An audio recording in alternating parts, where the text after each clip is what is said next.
Recording in progress.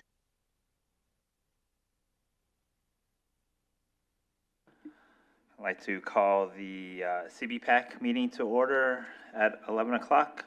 First, please give your attention to the short video.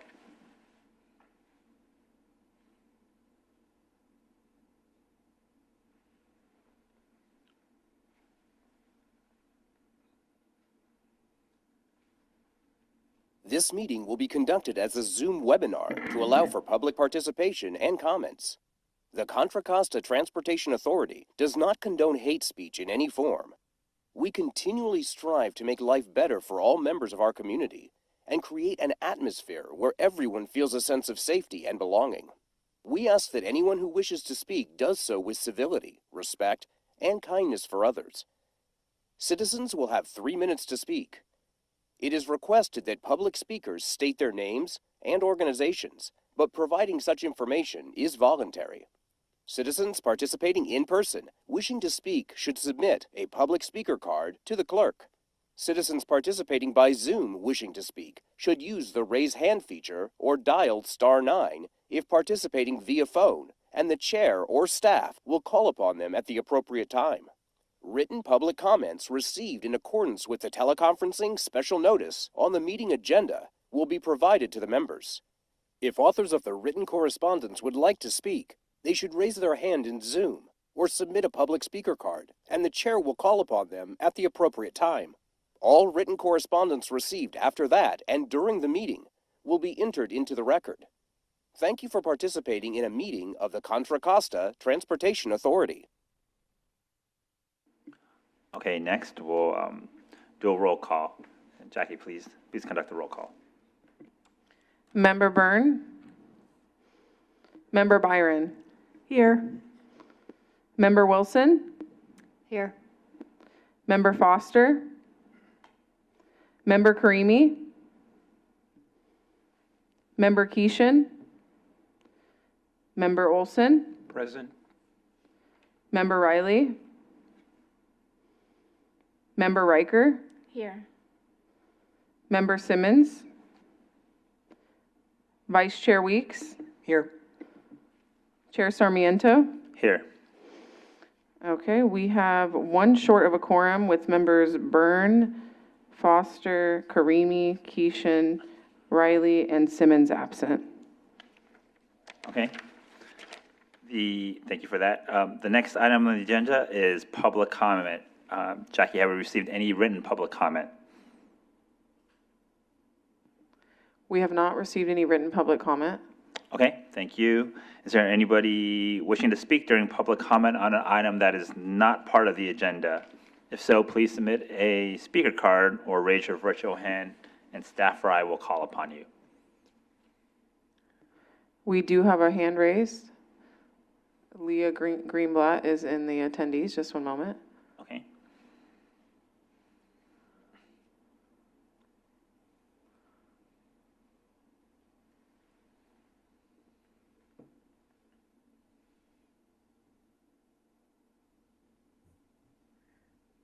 Sorry, I had to rejoin the meeting. Anyway, I'm Leah Greenblatt. I work for the West Contra Costa Transportation Commission. I'm an alternate on the CBPAC, and due to an urgent matter this morning, Corey Riley, our primary representative, was unable to attend and asked me to attend on his behalf. So I believe that under the Brown Act that I should be able to participate in the meeting. I think that there's some discussion at the CCTA on whether that's the case, but we do have representation from West County here today. Okay, thank you, Leah. Any other written or remote public comment? Jackie? I do not see any hands raised. Okay, so that concludes public comment. So next on the agenda is the consent calendar, but since we do not have a quorum at this time, because consent calendar includes some action items and we don't have a quorum, we'll move the consent calendar or we'll push it down the agenda and hopefully we'll get a quorum by then. So we'll move on to item 4, which is regular agenda items. Yes. Isn't Leah taking Corey's place, so that gives us a... Sorry, isn't Leah taking Corey's place, so that gives us a quorum? So unfortunately, the reference that she's speaking on, our board did not pass for emergency purposes.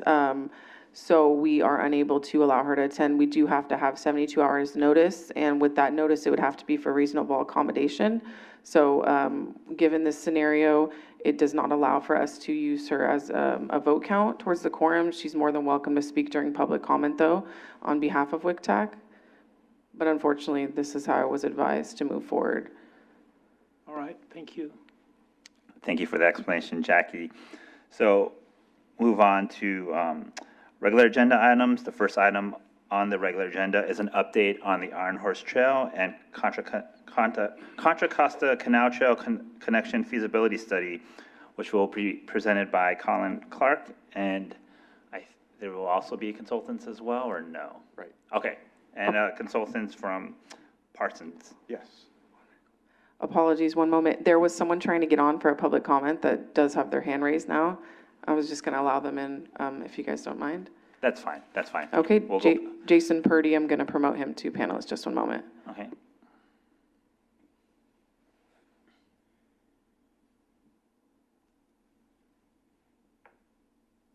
Hello, hello. Can you hear me okay? Yes, we can hear you. Thank you. Fantastic. I got promoted at 11 a.m. on a Monday. Fantastic day already. Just wanted to say hello to everybody. My name is Jason Purdy. I'm the founder and chairman of the Bay Ride, which is a 10-year charity ride.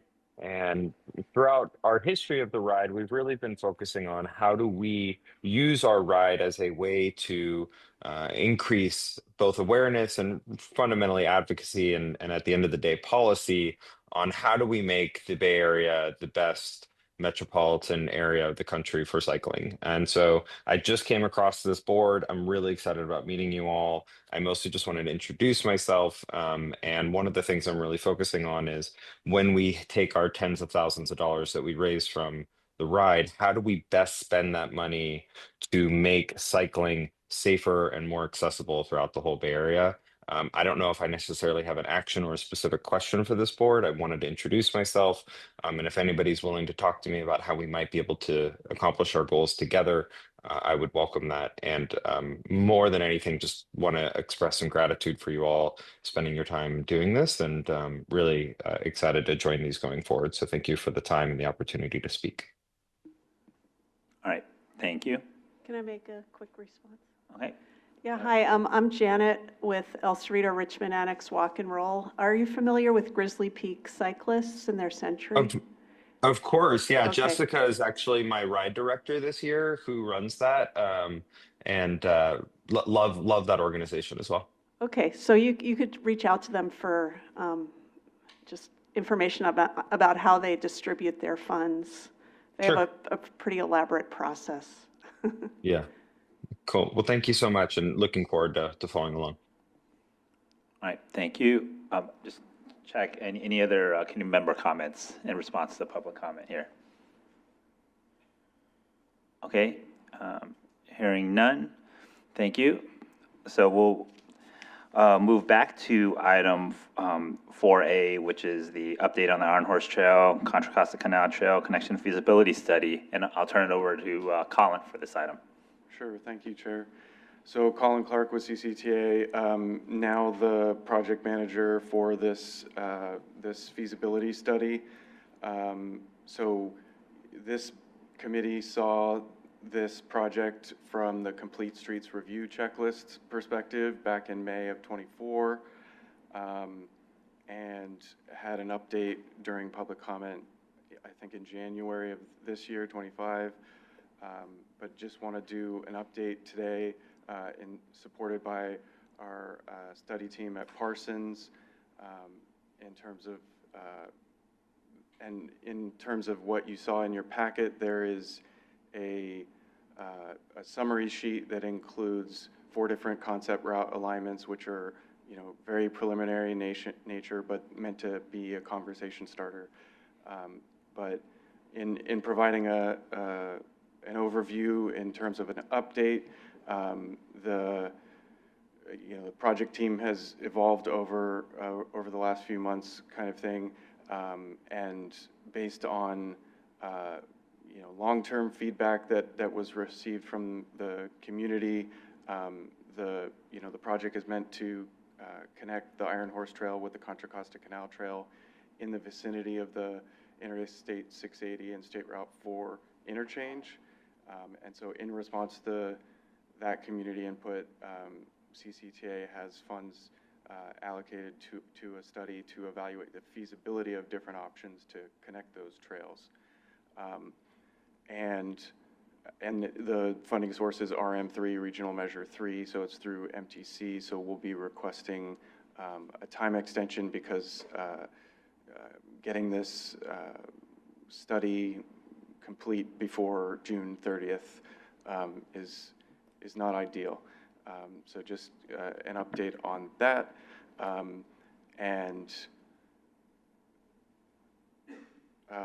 And yeah, now I'd like to introduce Brenna McNulty, project planner with Parsons, who is part of the consultant team for this project, and she's going to provide more details.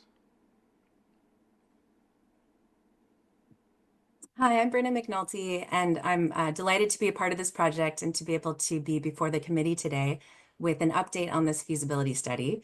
So as Colin mentioned, we kicked off in the fall and really began our efforts with data collection and trying to understand the existing bicycle facilities that are out there, trails that are out there being used formally and informally, the available information about planned projects and the land use and the different property ownership all in the area of the interchange in between where these trails both end.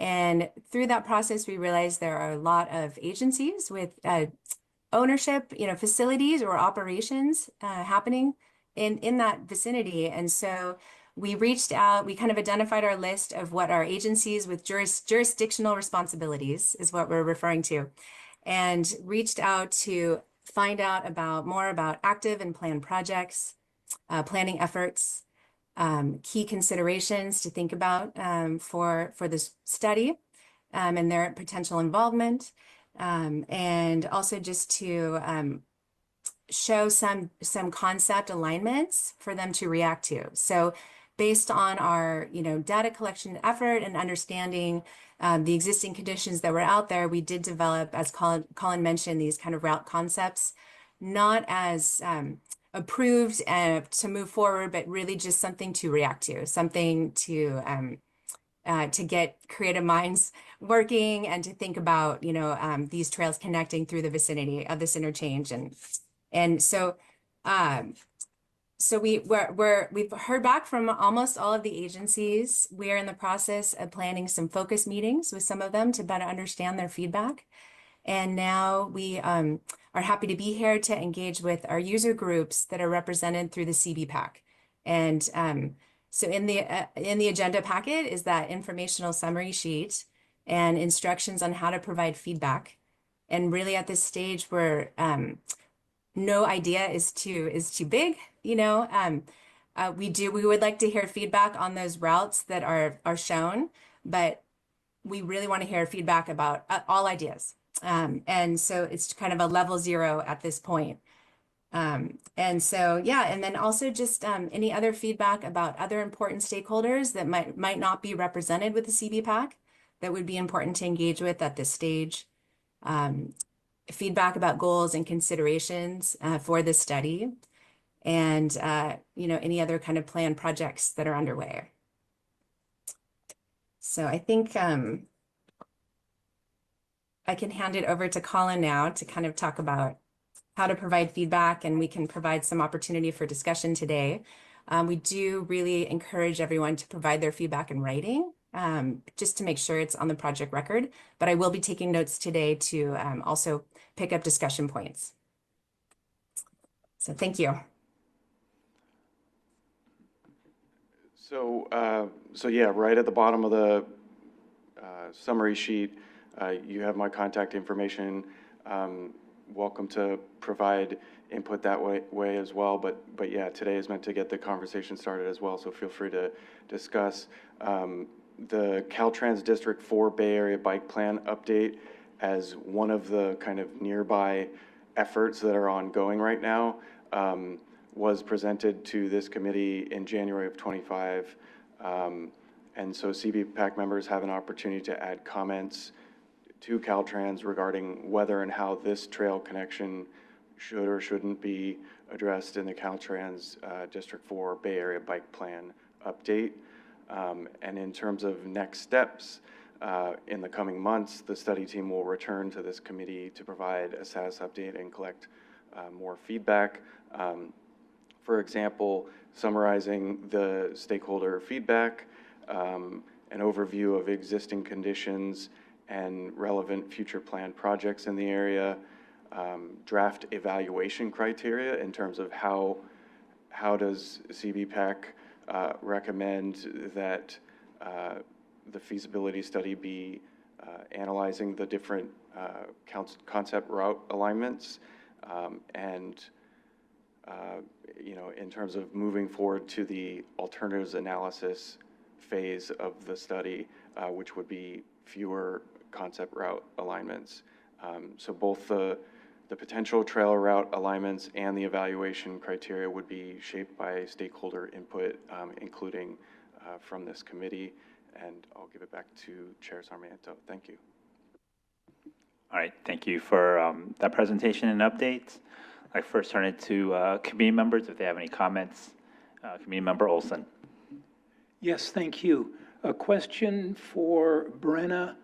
Do you have the written comment from Robert Prince from Bike East Bay?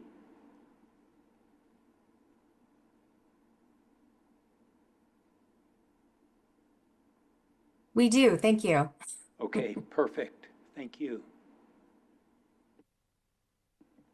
All right, any other committee member comments? Committee Member Wilson.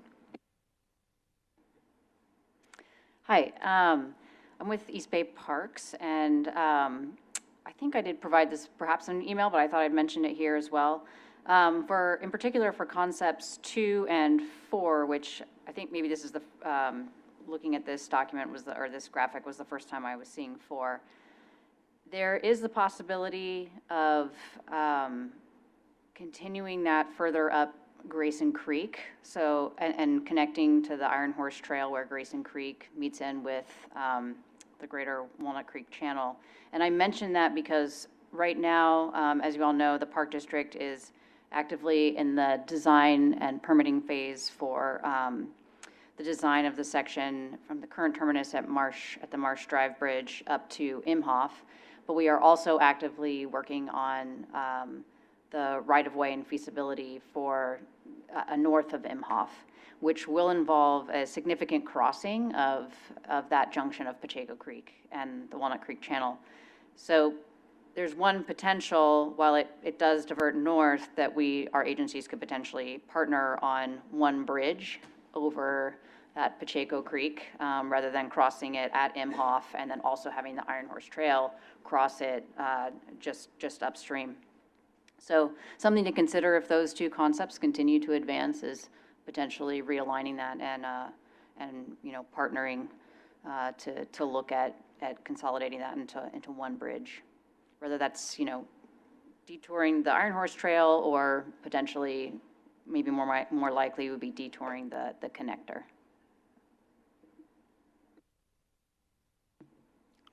Okay. Any other committee member comments?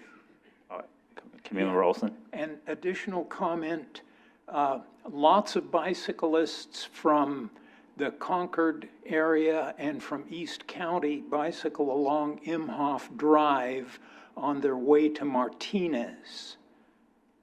So if we loop the route through this interchange a long way out of the way, then we're going to see these cyclists avoiding using our expensive bike path and sticking on Imhoff Drive and Blum Road and Pacheco Boulevard.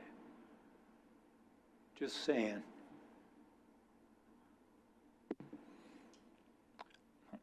Any other committee member comments?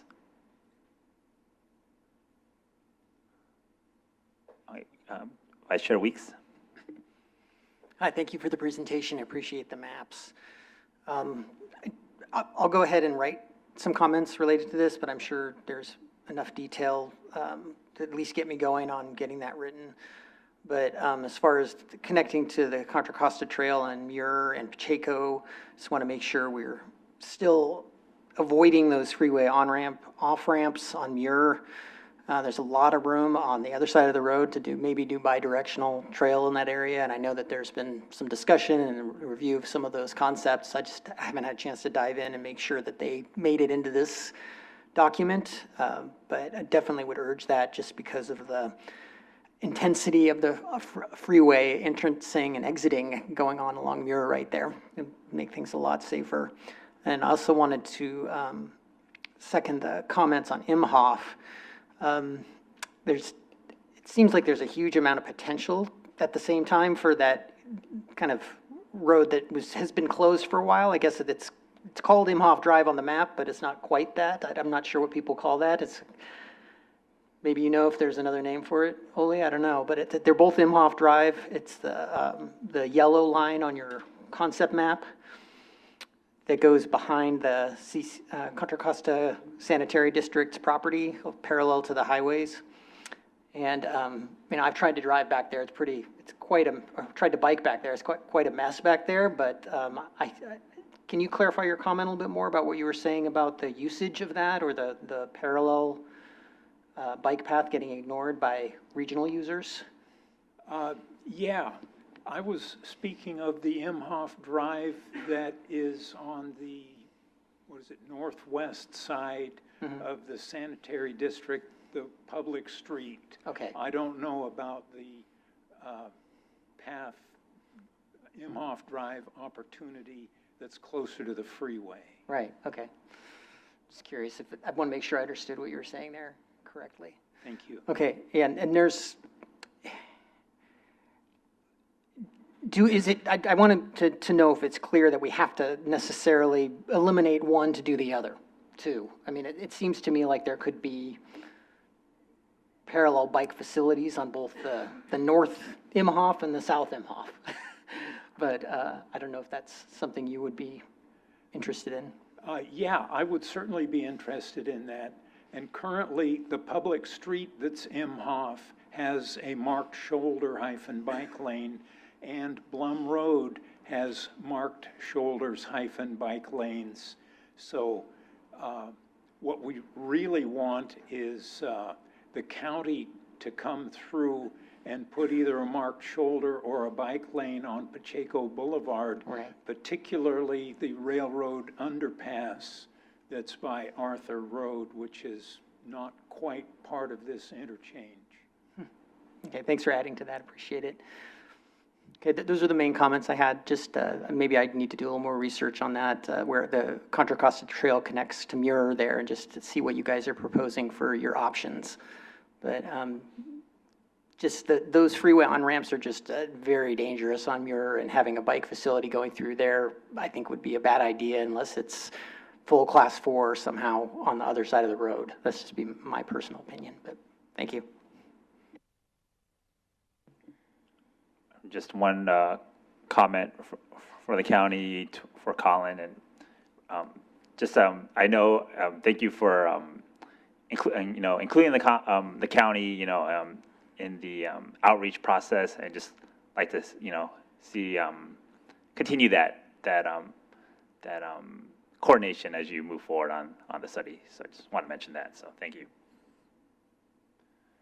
Any other committee member comments? Committee member Riker. I would just say that if we want to keep in mind that for people who ride bikes, not necessarily just to get somewhere, a part of biking is just being outside in nature and relaxing a little bit. So anytime you have to ride right next to a freeway where you can see the cars blasting by and hear them and feel it, that's not comfortable, you know, if you're out with your family and just trying to get used to biking in the first place. So anytime I see a freeway adjacent option, it makes me sad for biking. So I would, you know, recommend something that doesn't parallel the freeway.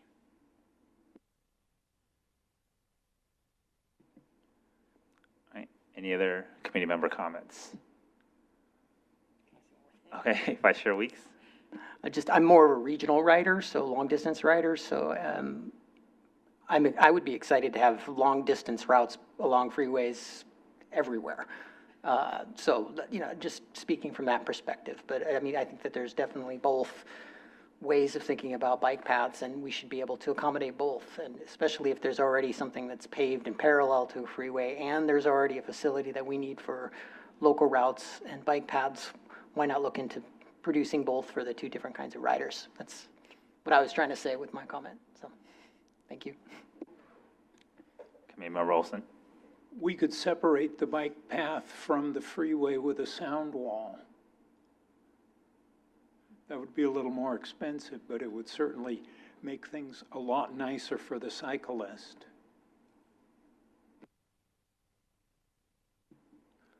Okay, any other comments? Okay, seeing none. Jackie, have you received any public comment on this item?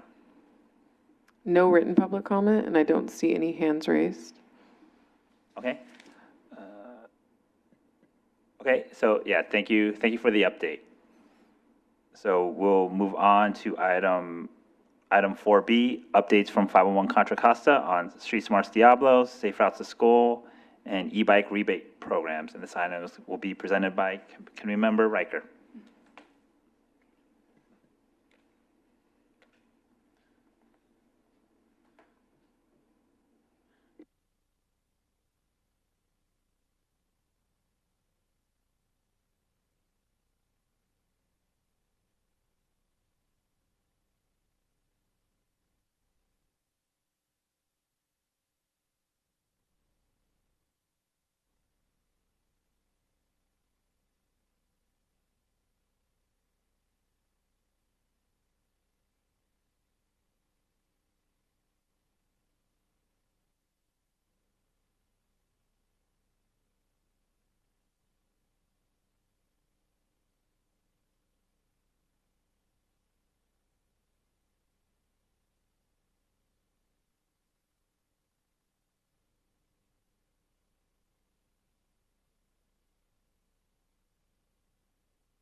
Okay, well, hi. I'll just hide from back here.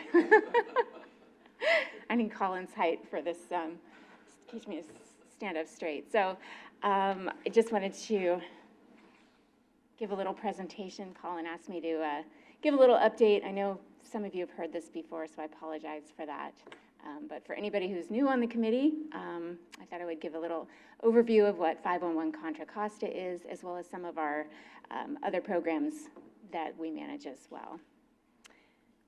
So first I'm going to talk about 511 Contra Costa, in addition to the Street Smarts and our new walk and roll program. And as many of you know, our county is broken up into 4 subregions: WICTAC, SWAT, Transplan, and TransPac.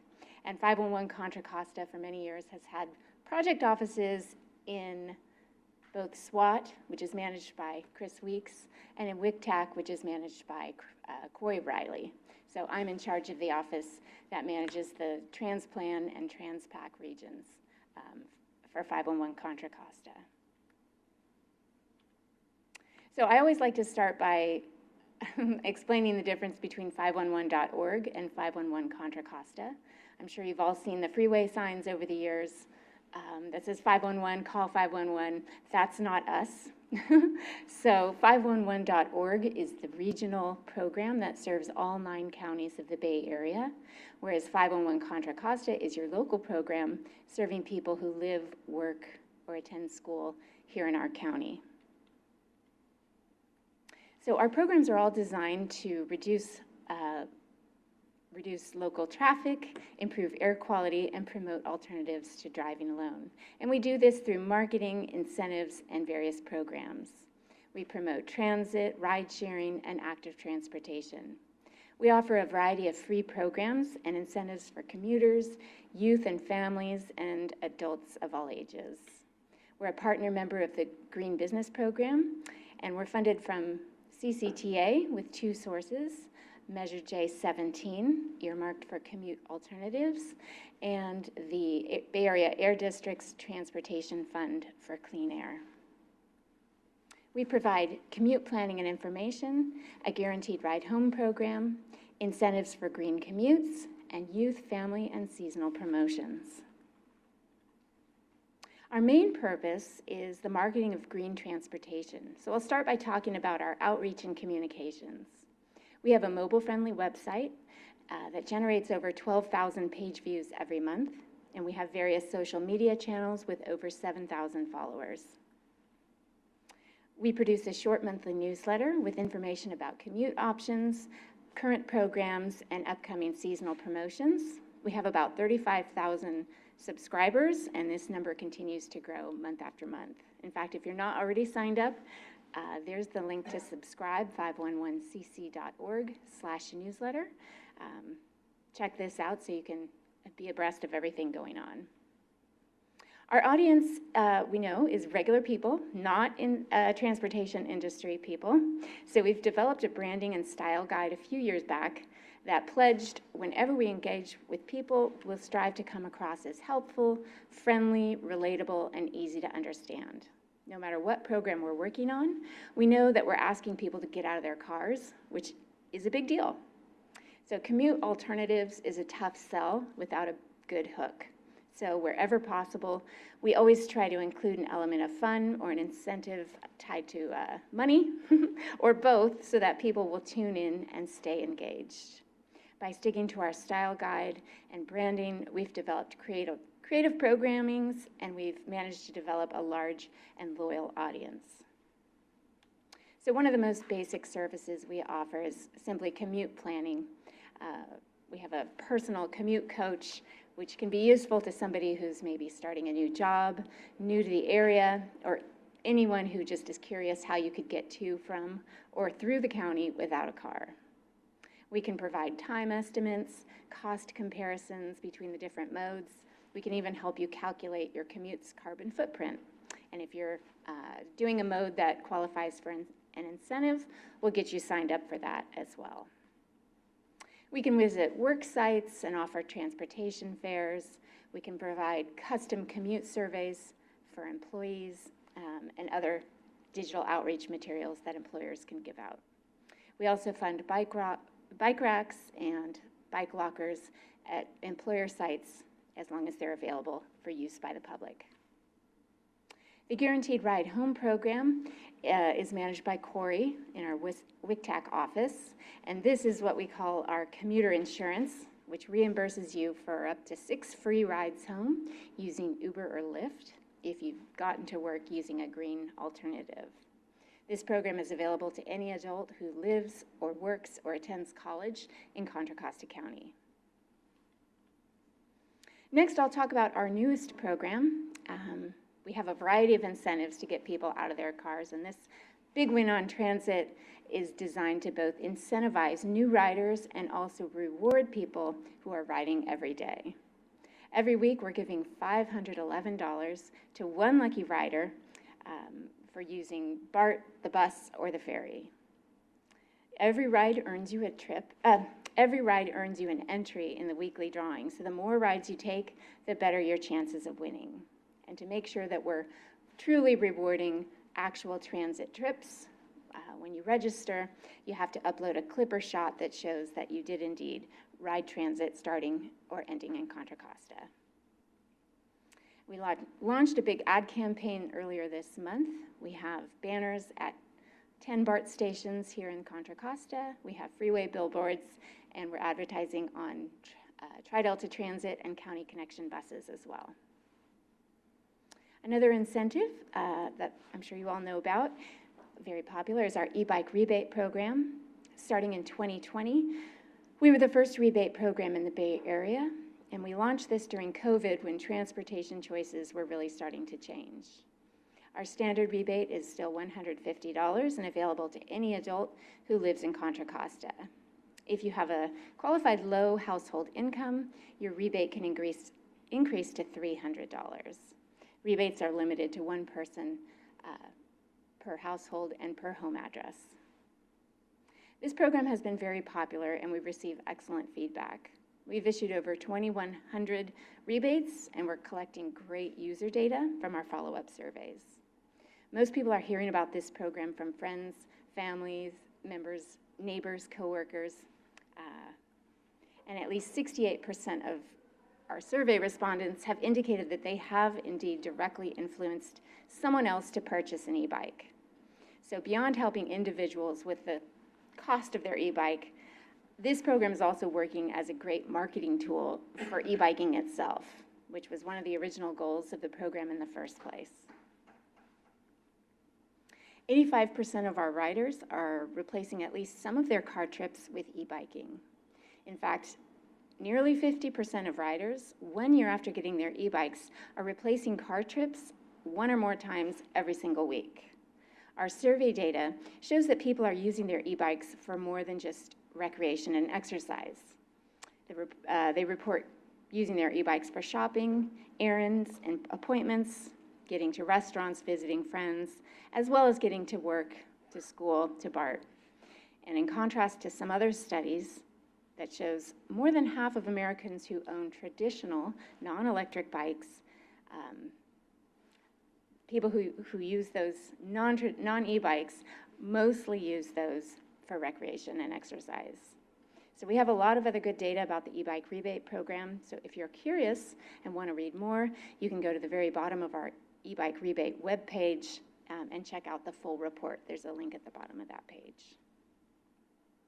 And there's the link to get to the webpage. Another commute incentive we offer is van pooling. This is a program managed by Chris Weeks here out of our SWAT office. And this program provides subsidies for people to join or start a van pool. Last year, CCTA made some changes to its TFCA funding policy, and as a result, the next couple of incentives I'm going to talk about will soon only be available, unfortunately, for people who live, work, or attend college in West Contra Costa region. Corey from WCTAC manages all of these programs, which include Tri-Transit, which offers a preloaded $25 Clipper card for people who are new to transit and want to give it a try. We have a Take 10 Pass offer, which offers free rides on AC Transit, WestCat Links, or Soltrans. And Secure Your Cycle, which is a program that offers a free $20 credit on Bike Link for use at e-lockers.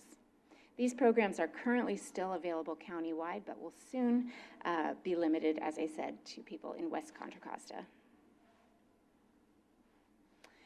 Moving on from our general commute incentives, next I'll talk about a couple of youth programs that aim to reduce school and after-school trips. Pass to Class provides 2 months of up to 2 months of free rides on County Connection, Tri-Delta, WestCat, and AC Transit at the beginning of every school year. We supply thousands of passes every year countywide, and we're just starting the groundwork now for the upcoming school year when passes will become available in July. School Pool is another youth-based program that aims to help families create carpools that will last the whole school year. We've also created a couple of seasonal game-like promotions geared toward youth, families, and adults of all ages, which we promote as just for fun, but in reality are sneaky ways to try and get people to go places without using a car and to enjoy doing it. The Winter Walk Challenge, for example, is a very popular 10-week program. Starts in January and just wrapped up this morning. It motivates people and provides encouragement to replace short car trips with walking instead. This program uses proven methods of behavior change, including gamification, positive weekly reinforcement, and public celebration of their accomplishments. How does it work? Well, you'll enjoy this crazy slide. Every Monday morning, participants receive an email with a new walk theme of the week. They're then supposed to take an outdoor walk and then take a selfie or a photo on this walk that captures the weekly theme. The photos get posted on our online gallery, and the walker gets entered into a weekly prize, a drawing. The collage here on the screen shows some of the hundreds of photos people sent in during week 7 when the theme was yellow. And so you can see people really get into this. We have over 3,200 people participating this year, and every week we received close to 400 photos. So people love this thing. Along the same lines is our popular Summer Bike Challenge. This is a non-competitive biking program that's open to people of all ages. We created this program back in 2015, and the tagline is "Explore your town from the seat of a bike." Every city in Contra Costa gets its own unique game board. Here, for example, is this year's El Cerrito Summer Bike Challenge. Every year, we feature different destinations with places like parks, public buildings, downtowns, schools, and other points of interest. The program features 2 ways to participate. First, riders are asked to bike to these 12 unique destinations on their game board anytime through the summer, June through August. Secondly, like the Winter Walk Challenge, people then also receive a bonus bike ride challenge of the week via email. And this is, again, they get the theme, they take their ride, they find something that matches the theme, take a picture, send it in, and it gets posted on the gallery. So this is a very fun, popular program. People really enjoyed it and seem to sign up year after year. Another program, I'm sure you all know, coming up soon, May is National Bike Month and known in the Bay Area as Bike to Wherever Days. Every year, 511 Contra Costa sponsors Bike to Work Day, a fun annual spring event that encourages people throughout the Bay Area to try biking to work. This year's event is on May 15th, and we'll have over 40 Energizer stations throughout Contra Costa where riders can stop for treats, swag, and camaraderie. Corey coordinates stations in West Contra Costa, and Chris handles stations in the Southwest region. If you haven't already, I want to give a quick reminder to please submit your nomination for Contra Costa's Bike Champion of the Year. Nominations are due at the end of this month, which is 1 week away. And Oli, of course, was last year's winner, so maybe somebody here in the room can take the baton from you this year. So get those nominations in. This year, we're planning a new promotion to help motivate people to bike or walk to an Energizer station. We're calling it Bike to a Station, Win a Vacation. As a tie-in to our new Big Win on Transit program, we're offering a $511 airline gift card. It'll be Southwest or United or Alaska, whatever you choose, to one lucky biker or walker on Bike to Work Day. So people will have to bike or walk to an Energizer station in person to scan a code to enter the drawing.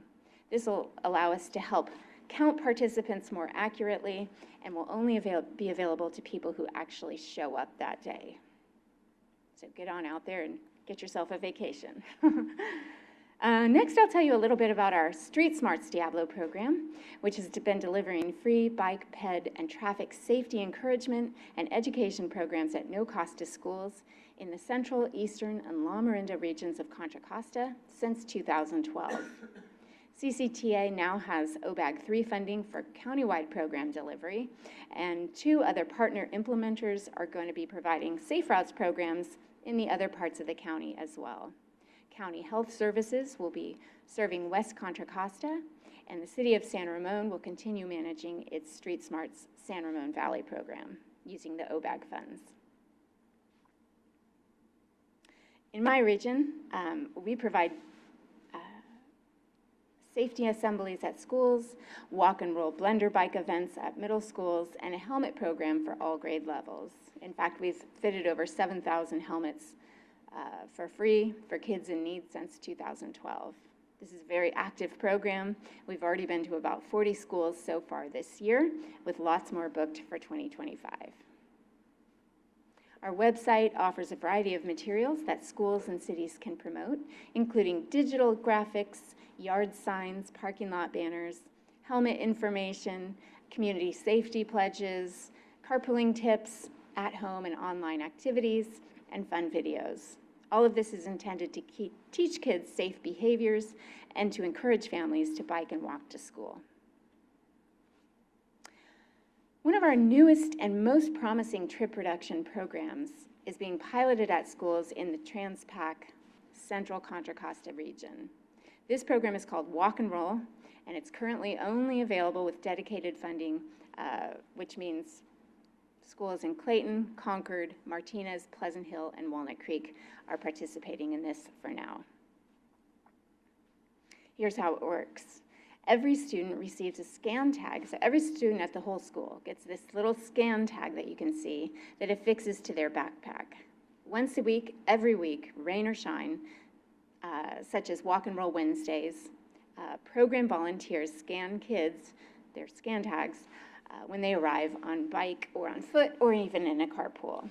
Scanning is done through the app called Active for Me, and Active for Me records trip data, CO2 savings, and can send parents a text or email message to let them know their kid arrived safely and has been checked in. When a kid hits their 4th scan, so typically once a month if they're participating every week, they receive a trip charm that gets added to their key ring. And you can see the little smiley faces on the key ring there. Those are called trip charms. And we also provide special day and weather charms, which is in the other picture there. And these are awarded on days like Valentine's Day, or if it's raining, they get a weather charm. So kids are collecting these every week, and it's becoming a huge thing. The kids are going bananas for these little charms, and it's motivating them to come to school on bikes. So far, we have 6 schools enrolled, and another 3 or 4 schools are currently being onboarded as well. We provide all the marketing items, using each school's mascot to create uniquely branded materials that drive school pride and boost participation. We provide the banners, posters, cones and flags, safety vests, lanyards, fanny packs for volunteers, scan tags, key rings, charms, and most importantly, recruitment, training, and support for the school volunteers. We make a custom video for every school that both explains the program for parents and students and gets people super excited and motivated to participate. We're routinely seeing over 1,000 reduced trips every single week with just those 6 schools. And that's just on their program dates alone. Our volunteers at the schools are providing bike counts every day, and we're seeing that even on non-program days where no one's getting scanned, the bike cages are fuller and fuller and fuller. School administrators are reporting fewer tardies and significantly less traffic on program days. Parents are excited about the environmental, health, and community building aspects of the program. And kids are not only loving the charms, but they're also enjoying the fun that we all know about of simply biking to school or walking to school with their friends. All schools currently participating have already committed to running the program again next year, and we anticipate lots more schools signing up as the program progresses. So wrapping up here, well, none of our work actually involves building the bike lanes that we desperately need or driving the buses that we want people to ride. Our programs have helped us build relationships and trust with the public so that people are willing to listen, and some are even making the tough choice to not use their car on every trip. Our newsletter subscriptions are growing month by month because our programs are fun and our customer service is excellent. We get invited back to schools year after year because we deliver great programs, and students, teachers, and parents enjoy our programs. We like to brag about how great our programs are, but it's even better to just show you some of the great comments we receive every month from members of the public. So that's going to wrap up my presentation. If anybody has questions, I'd be happy to try and answer those. All right, thank you for that presentation. I'll turn first to the committee meet here. If they have any comments, questions, Committee Member Foster. And thank you, welcome, Committee Member Foster. Excellent presentation. Thank you. I love the fact that you used the pictures of the kids with helmets. Because sometimes some of these presentations, I'll see pictures of people without helmets, and I cringe. You said one thing about, this wonderful program, the operative word that you said, like, or the phrase that in commending this program, the walk and roll, is the bike lockers are full. I wish we can do that for all the schools. I wonder if we can encourage something like that in East County. Because, if anything, probably to my frustration, I'll drive by Pittsburgh High School and the cars are parked on the bike lanes. And Pittsburgh is such a small city, and, I just wonder, I'm not going to wonder even why people don't, our youth don't bike more. It's because the car culture is just so encouraged, and there are no bike lockers in school. So what's the use of biking to school if you don't have anywhere safe to store it? At the same time, Pittsburgh High School promotes car mechanics basics, versus Concord has that bike kitchen. So I wonder how we can kind of turn the tide on the car-centric mentality in East County. Yeah, well, programs like this, the person we have running this program, she's a dynamo, she's fantastic.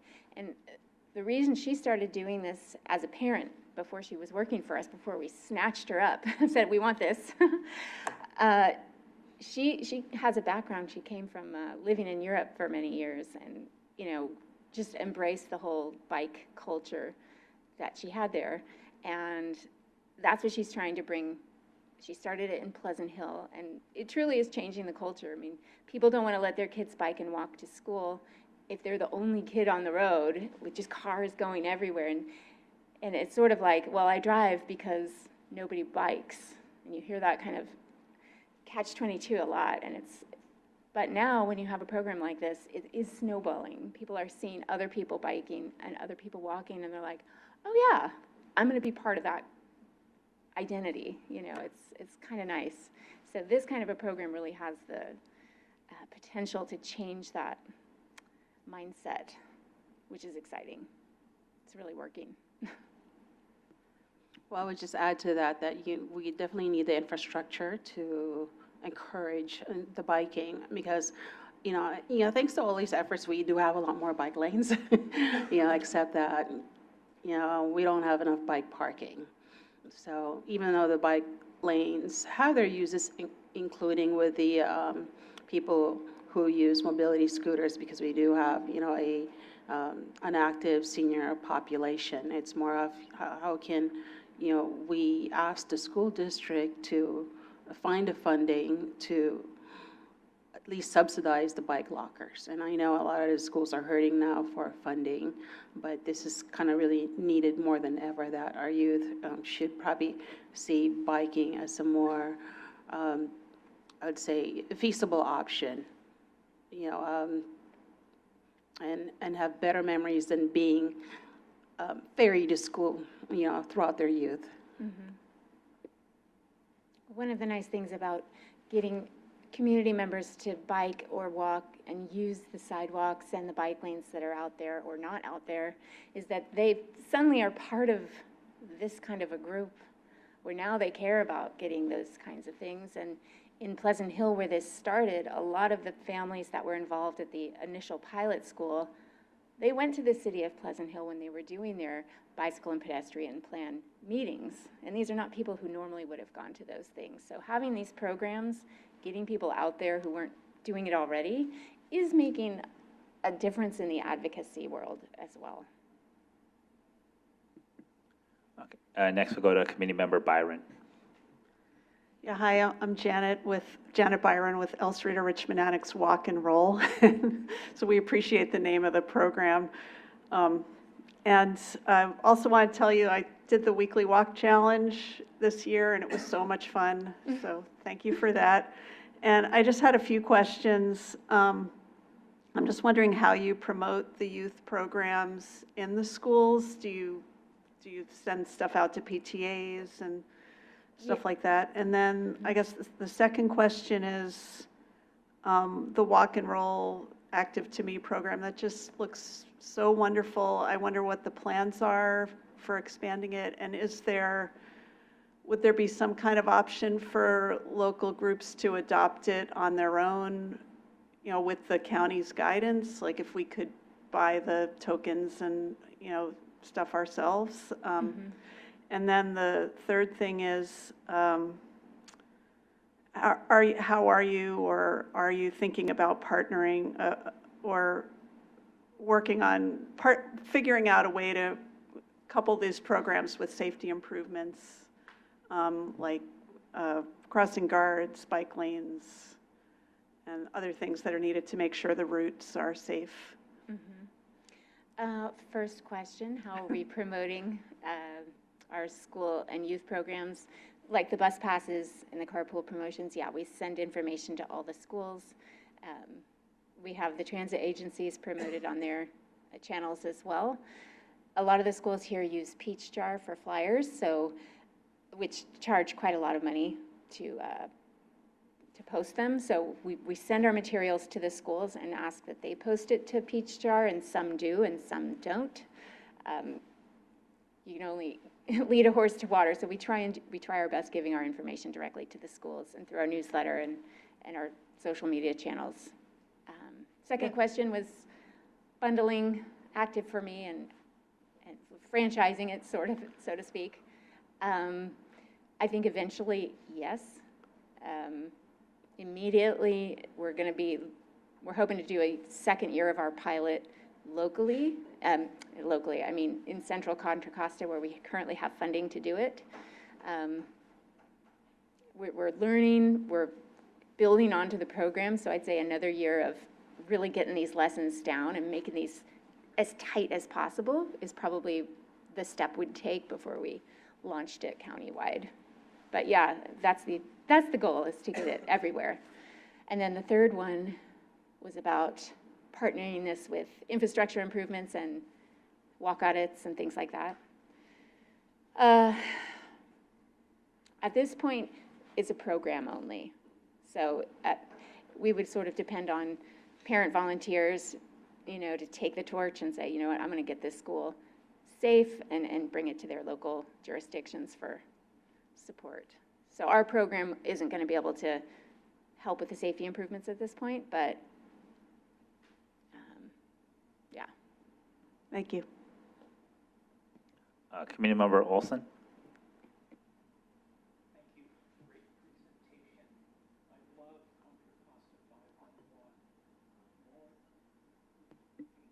Okay, great presentation. Sorry about the microphone. I love Contra Costa 511. Encouraging people to bike is a good thing, and you guys are doing a good thing. Thank you. Now, concerning e-bikes, people would ride their e-bike more to destinations like grocery stores if they had a safe place to park it outside the grocery store. Not just lockers at work, but if I could encourage you to expand a little bit, just one locker in front of a grocery store would be a good encouragement. And then I have to criticize the lockers that we currently have. I have a standard bicycle that I've made into a cargo bike, and it won't fit into the locker because the locker is a rectangle with a diagonal wall in it, so you can fit back the bike in, the narrow back bike, the wide handlebars at the front. a normal bike fits, but I have baskets on the back of my bike, so it won't fit. So although you're doing good things, I have to criticize the bike lockers, which I know you didn't have a hand in designing, but I'm just sharing this fact.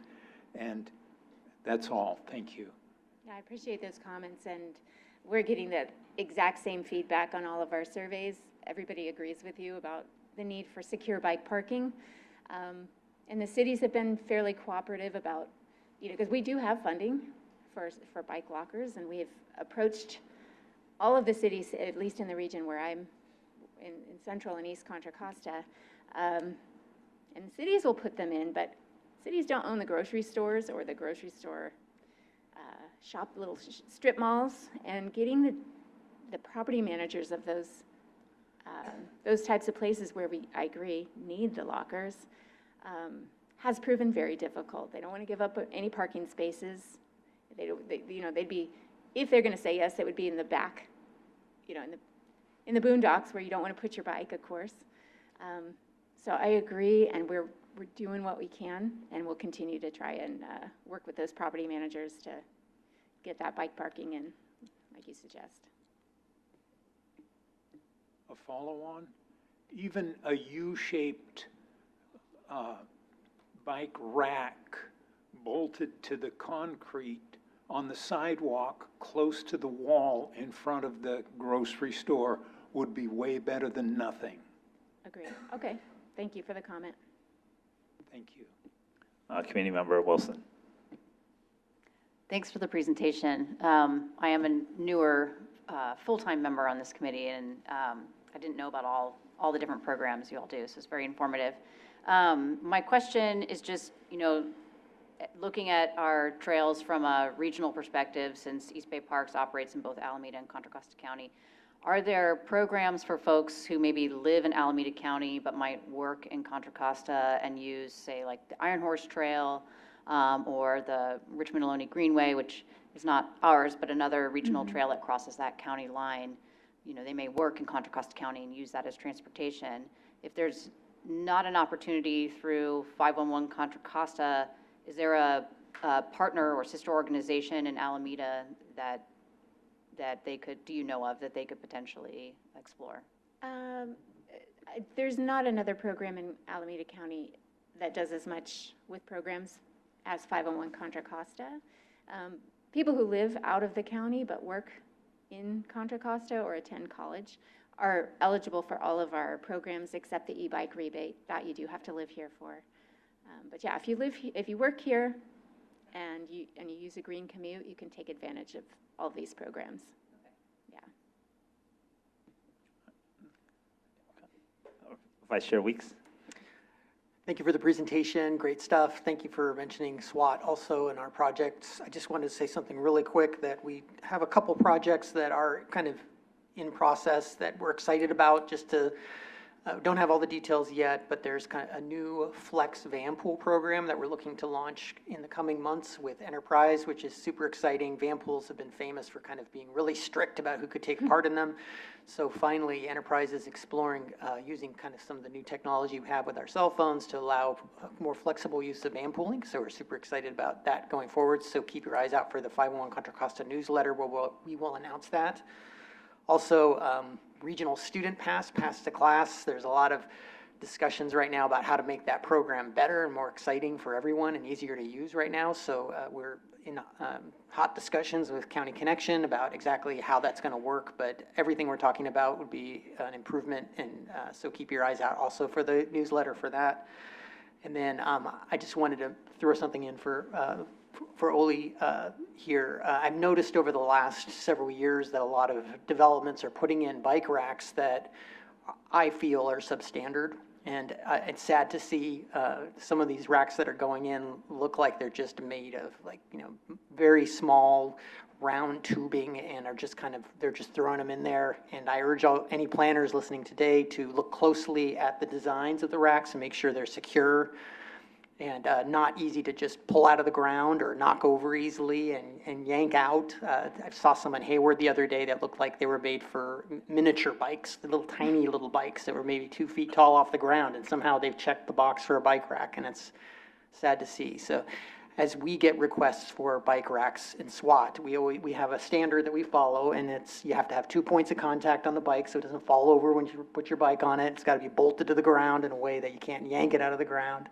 So there's some basic requirements that are required, even though it is, having something is often better than nothing. Sometimes it's so bad that it's actually not a good idea to put in to give the sense of security. Sometimes I think some are so bad that it's not worth putting in, but I'd say as long as we're following standards and putting in racks that are secure, 2 points of contact, tall, big enough for a standard bicycle, we're good. And I'd also like to hear from CCTA at some point, maybe some discussions from our e-bike and e-locker vendor about whether or not they're considering developing a longer or taller e-locker, because the existing e-locker is a little short for cargo bikes and family bikes that people are developing. And I had a lot of comments from e-bike users that their bikes are taller than a regular bike and cannot fit even with the dome on the top of those. They can't get the bikes in. So if there's a next-gen e-locker in the works, I keep hearing people wanting it and have not heard much about whether there's something in the works or not. And if you want to reach out to the inventor of those, I think that was Stephen Grover or someone like that. Does that ring a bell? He should be able to tell you how easy it would be to come up with something like that. We need a product and we need it soon. So keep us posted. So lots of comments, no questions, but just to thank you and a little couple additions from SWAT. Thanks. Community Member Foster. Oh, sorry. Oh, Colin, if you have, I missed that. Member Foster can go first, but I wanted to respond to something Member Weeks said, if that's helpful. Okay, actually, we'll have, if you could respond then. Sure. So in traveling in England last fall, I actually saw some very small parking that you might be describing that was actually specifically for toddlers. So just that small point that it might not be it might have been intended for a different use and a non-adult use. All right, thank you. Now I'm going to be on the lookout for that. So, all right, Community Member Foster. Yes, I would say maybe it's not your wheelhouse if we are going to kind of announce success stories. Do we have, and people love metrics and numbers, do we have any sort of a progress report of how many bike lanes we have added to the county and how many miles of sidewalks have we added? It's just to kind of show some progress, in that part. And the second part of my question too is life skills for, new cyclists, especially for the youth. One of those things I remember, when I used to work for AC Transit, there was this bike group out of Alameda. As soon as we parked, the bus, because it was a new bike route to the Alameda ferry, there was this lady, had a bunch of kids with her, and she was teaching them how to put the bikes on the bus. Mm-hmm. So, so she kind of, took advantage of the situation. So I hope we have some sort of partnership with, the transit agencies. And, when they have events, let's have the bike crews come over with kids and teach them how to put the bikes on the racks, because cycling is not just, going to school or going somewhere. It's also, teaching them that they can extend their trips by putting their bikes on the bus or in BART.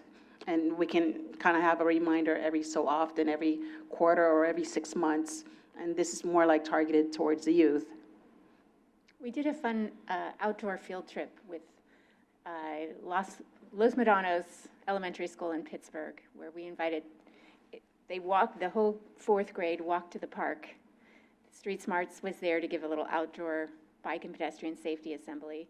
And we invited Tri-Delta Transit to bring one of their clean air buses out there. And so the kids, they had our little assembly. They got to do some of their fun field activity, and then they also got to have a little bus transit training where they actually got to get on the bus and they got to pull the string for the, this is my exit or whatever. And, that most of them had never been even on a bus, let alone learning how they can put their bikes on there. But it was, I'd love to see more of that incorporated, just to get students thinking about that I could be a bus rider in the first place, and adding the bus-bike combo is a no-brainer. Yeah, it's a good idea.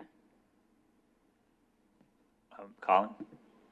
Just a quick response on the progress of bike lane implementation, that kind of thing.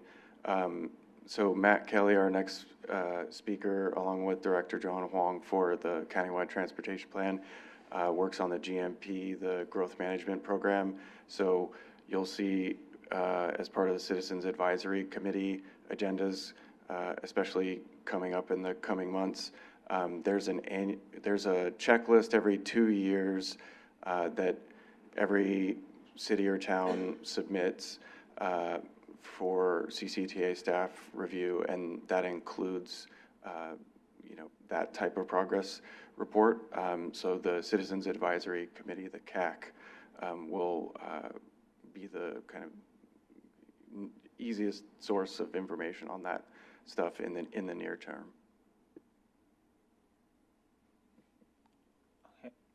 Community Member Byron.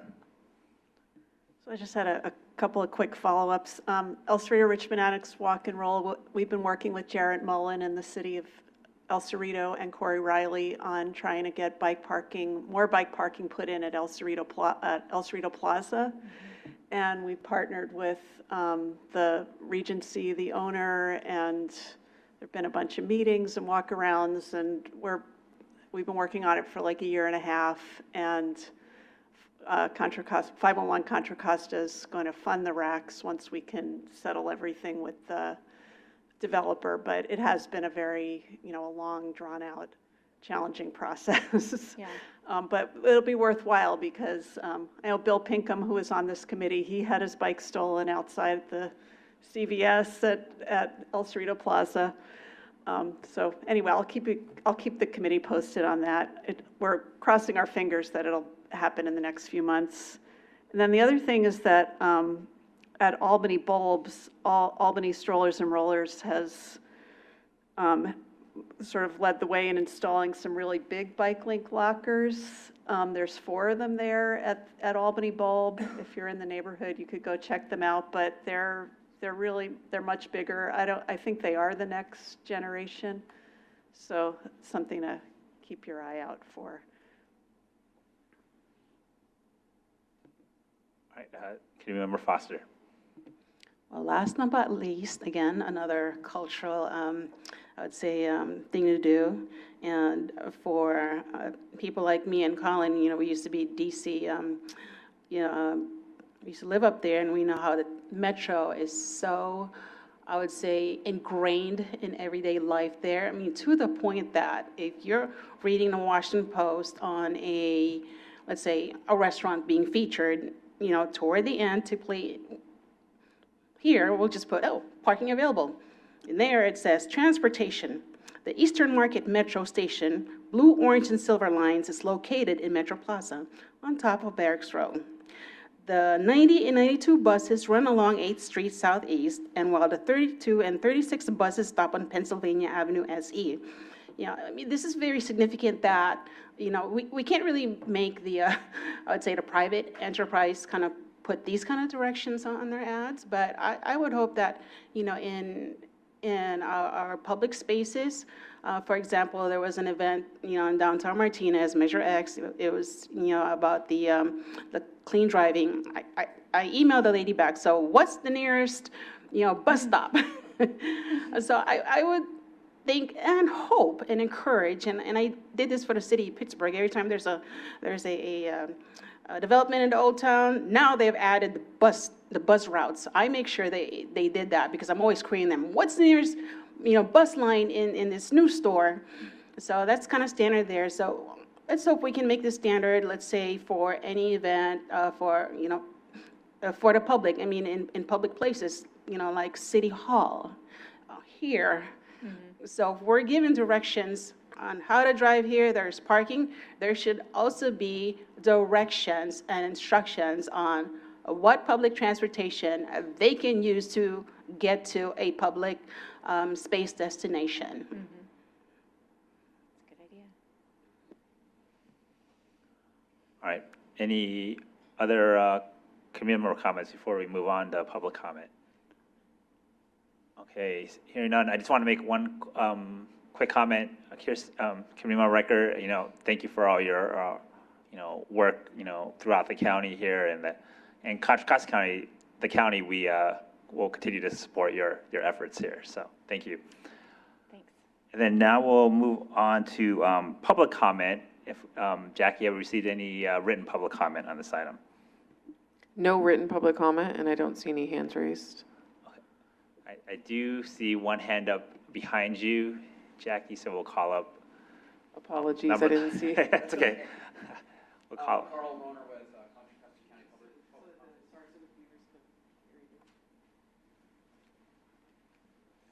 Carl.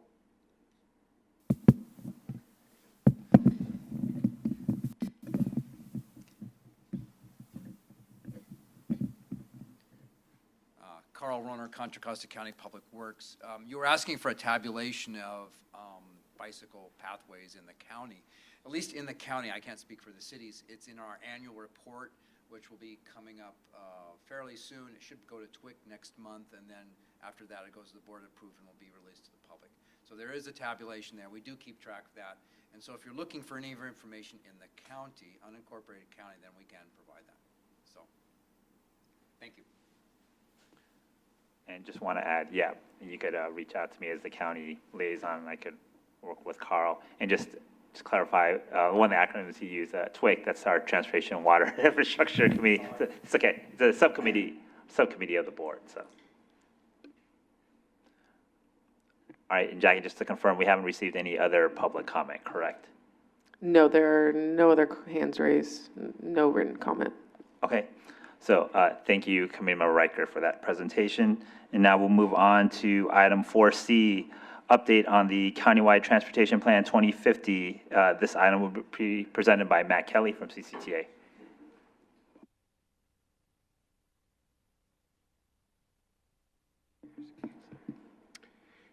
Thank you, Chair Sarmiento. Good afternoon, members. Matt Kelly, Principal Transportation Planner with the Authority, here to talk about the Countywide Transportation Plan, or the CTP. Let me get things going here.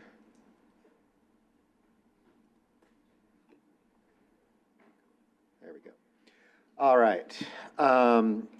So I'm just going to walk you through some components of the plan, but really focusing on what we're calling the blueprint and the principles and strategies. And a big part of that is what we're calling our livable streets proposal. So I'll be walking you through that. It's a framework for how we develop the plan and how we look at projects and other things that will be part of the plan. So we'll walk you through all this. Okay. Yeah, here's what we're going to walk you through. So today we're going to talk about the key needs that will be addressed in the CTP, that blueprint that I was just talking to you about, that is really a framework for how we look at projects and programs in the plan. And then that livable streets proposal. So we'll talk about some of the key challenges. This just came up 15 minutes ago. Most streets in Contra Costa are currently auto-oriented. This creates negative safety and environmental outcomes, and may be preventing some of our civic locations from becoming thriving places. So speeds, modal priorities, the necessary infrastructure needs to be right-sized to the surrounding land use context, especially when it is auto-oriented. So we'll be asking you for your key takeaways and if you have any questions. So let's get into it. Okay, so here's how things fit together. So we've got our countywide transportation plan, which as congestion management agency and as required by Measure J, CCTA is required to update a countywide transportation plan for Contra Costa. So that plan prioritizes a set of projects and programs, so capital projects plus funding programs, and the requirements for funding those. The blueprint is a filter that we haven't had before. You may want to, if you're familiar with the region's RTP, Plan Bay Area, they use a blueprint to kind of as a framework for their regional plan. So it's really going to provide a vision for placemaking, mobility, and prosperity. So things that the countywide plan hasn't necessarily focused on in the past. Our past CTPs were very auto-focused. What are the impacts from autos? What kind of projects can we do to benefit autos? Not saying Measure J had nothing else in it, but a big chunk was for the automobile. So, and then the business plan that kind of is an umbrella over all this is how the authority might need to change to be able to fund and implement these new priorities. So we've got about an 18-month project schedule. Really, the blueprint right now is under development. We completed a countywide needs assessment. We're working on the business plan. All this will lead to putting together a CTP package, which we'll then start analyzing, and that will lead to a final report. In the meantime, we're also doing some modeling of land values and how the blueprint and some of these improvements can really improve land value for those, especially the cities who might be interested in how they can increase the value of their land. So overarching vision and goals for the CTP. I apologize for the text there. Something happened in the conversion. Really the blueprint and these principles and strategies are really setting the direction for the CTP. Core concepts have emerged from kind of the reference documents that we use to kind of feed the CTP are the action plans that come from the local RTPCs. So we have 5 action plans from around the county. We have policy papers that our planning team, and our planning team is the 3 of us here, John, Colin, and myself. We commissioned some policy papers over the last year or so that really kind of informed the CTP on what's going on, what's new in transportation planning. Plan Bay Area, of course, the region's RTP. And then we looked at CTPs from our sister agencies, especially recently updated plans like those in Alameda and Marin. We did some listening sessions with a lot of our stakeholders, held charrettes, and that's what we called phase 0 of our outreach activities. We're now in phase 1. This today is part of phase 1. And we did extensive discussions with CCTA leadership and staff to really set the overall vision and goals. So we developed 4 primary principles that will guide the CTP. Those are safe travel. So traveling in my community is safe and comfortable no matter how I get around, whether it's a car or by foot. Sustainability. I feel confident that transportation investments in Contra Costa will help provide a sustainable future for my community. Livable and connected neighborhoods, so I can conveniently and comfortably get to places that are important to me without having to drive. Maybe you want to drive, but maybe you don't, and you should still have that option no matter what mode you're taking. And access for all. I can shape and enjoy transportation projects in my community, or that improve my community, no matter who I am or where I live. So new kind of, it's a paradigm shift for how we're looking at transportation this time around. So we'll look at each of these a little bit more. Ooh, I apologize for this fonts. So safe travel, it's really aiming to eliminate fatal and severe injury collisions on Contra Costa roads, much like you know, the Vision Zero program that Colin is working on, but this kind of expands things to, you know, prioritize investments on streets with the highest likelihood of fatal and severe collisions. Setting context-appropriate speed limits. You may not do that on every street, but there might be streets where you really want to slow people down for a variety of reasons. Design streets with a focus on vulnerable users like older adults and youth. Something that came up earlier, provide safety trainings to local agencies. When we're looking at our projects and prioritizing them, look at them for their safety improvement opportunities. And partner with agencies on fleet purchases to prioritize smaller vehicles and safety features. These are for their fleet vehicles. And then collaborate with emergency response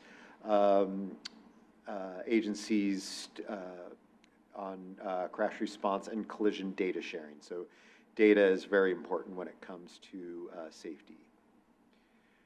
So livable and connected neighborhoods. This focuses on creating multimodal networks integrated with placemaking. So focusing on where we want to be in our communities. So build and refine a street network with clear modal and functional priorities.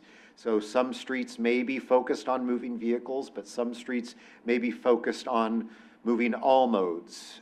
Some may be focused on transit, but really coming up with you know, kind of a priority, a set of priorities for our streets. Provide a high quality walking and biking network that connects the county. Support high frequency, reliable transit service. Build out our transit priority corridors, which are coming from our integrated transit plan that we're working on in parallel. Improve the transit customer experience. Enable a convenient integrated mobility experience. So, you know, you don't care what transit provider, you know, whose logo is on the side of the bus. You just want to be able to pay with one app and get to go where you want without having to switch and worry about who's operating what service. And then plan comfortable, convenient connections between modes, whether that's from bus to BART or BART to a shared ride or micromobility. Just really ensure those connections. And then support economic development, job growth, you know, encouraging job growth in areas where today there may just be housing and not a lot of jobs. So we aren't having to travel as far for jobs. And then better connect Contra Costa to the broader Bay Area through trails, transit, and express lanes that connect the region. And access for all. You know, we've got a lot of underserved communities in the county. You know, we use MTC's communities of, equity priority communities as the geography, but there are a lot of other communities that have been underserved and underinvested in when it comes to transportation over historically. So expand programs for older adults, people with disabilities, and youth. That's those education programs that were discussed earlier. Invest in transportation services and infrastructure in those underserved and underinvested communities, and offer assistance programs to low-income communities. And that could be transit subsidies, you know, free bus passes, or you know, transportation job training program. So, you know, fixing electric vehicles, you know, making sure we have the job, the people to fill the jobs of the future. And growing sustainably. So expanding our clean vehicle infrastructure and initiatives. Urban greening, building all of this into our infrastructure, into our projects when we're building infrastructure. Proactively plan for emergency access and evacuation. We know that's very important throughout the county. Constrain infrastructure and housing growth to our already urbanized areas. That's one of the main tenets of the growth management program and the urban limit line that we're trying to build all of our infrastructure and development into our already urbanized areas, and address freeway congestion without adding new lanes. You know, SB 743 basically makes it harder to build anything that adds new capacity to our roadways. So support mixed-use compact development around existing transit, especially to create more nearby destinations. And then reduce VMT through transportation demand management programs and all the good work that folks like 501 Contra Costa do, and even right here in the Contra Costa Center, you know, we have our own TDM program here, so encouraging more of that. So just wanted to stop real quick and just ask, you know, you guys, is there anything I just discussed which resonates? You know, your reaction to the blueprint strategies, and is there anything that we should prioritize, you know, out of those even higher? So just wanted to open it up real quick. There's a lot more to talk about, but just wanted to open it up for the stuff we've already covered. All right, Committee Member Riker. I think a couple of the major things about supporting mixed-use compact development and supporting job growth and things like that. Are there actual concrete actions that CCTA is taking to support job growth, since it's not necessarily a transportation, like, is CCTA going to, I don't even know how you support, I don't know what that means, but it's a huge one, Sure. You know? They just came out with a report that said Brentwood has the longest commute in the United States. You know, So, oh, you mean, are we supporting doing? moving jobs to East County? Yeah, yeah, I mean, So it's not, CCTA doesn't have a role in that. That's generally, you know, the business community, and sometimes cities offer subsidies to companies to move. But generally, we're trying to do that through transportation infrastructure. So by improving the reverse commute out to East County, potentially expanding high-capacity transit out to the Brentwood Innovation Center, that certainly can support job growth in those areas. So by creating shared mobility hubs that allow people to get beyond our current transit hubs to those, you know, those jobs sites that are, you know, part of that first last mile connection. So CCTA, and then there's things like Gomentum Station, which which actually was a job, a jobs plan to begin with. How do we get more jobs further east into the county? And by establishing Gomentum Station, that not only brings some jobs out there, but encourages development of new jobs, supporting, you know, autonomous vehicles and other new technologies. Whether those companies choose to permanently locate out in East County, who knows? But we see how Glideways is started at Gomentum Station, is now building actual testing center at Hilltop Mall in Richmond. Yeah. So they've gone and invested in Contra Costa County, which will bring jobs. So yeah, it's hard to do it directly, but yeah. You know, yeah. No, it's very important, and it's worth putting in there. I just wonder if there's anything, building access, that's a good answer, yeah, and a good plan. Thanks. Before I Committeemember Foster, I just want to mention, add one more follow-up to Committeemember Riker's comment. Yeah, at the last transplant meeting, Supervisor Burgess was not at that meeting, but I know she and I guess the county in general, yeah, they're in support of job growth and reverse commute in East County. So just FYI for the for CCTA here, that may come up at the same comment may come up at a future authority board meeting. So. Yep, and we could also mention, like the Byron Vasco Connector project that is, really aimed at providing access to the Byron Airport, which is the county sees as an economic driver. So yeah. All right, thank you. And then next, Committeemember Foster. Yes, thank you. Thank you for the presentation. I have a couple of ideas kind of based on scenarios, real life scenarios. Can you switch us to slide 13, please? That had speed limits. And I will be getting into the details of all these further on in the presentation. So Yes. This is just kind of the high level stuff. Which slide? 13. 13. Which had the speed limit. There you go. Let's see. Oh, that's not the slide that has set the speed limits. There you go. 11. All right. Setting the context appropriate speed limits. Ever since we've had AB 43, the cities can reduce the speed limits, and seeing that some of the land use context, sometimes there's a change in land use, but I'll tell you the first scenario on James Dunlin Boulevard in Antioch. People were just so frustrated over the speeding and the I would say car crashes on it that somebody spray painted. It was 35 miles an hour. Spray paint made it 30.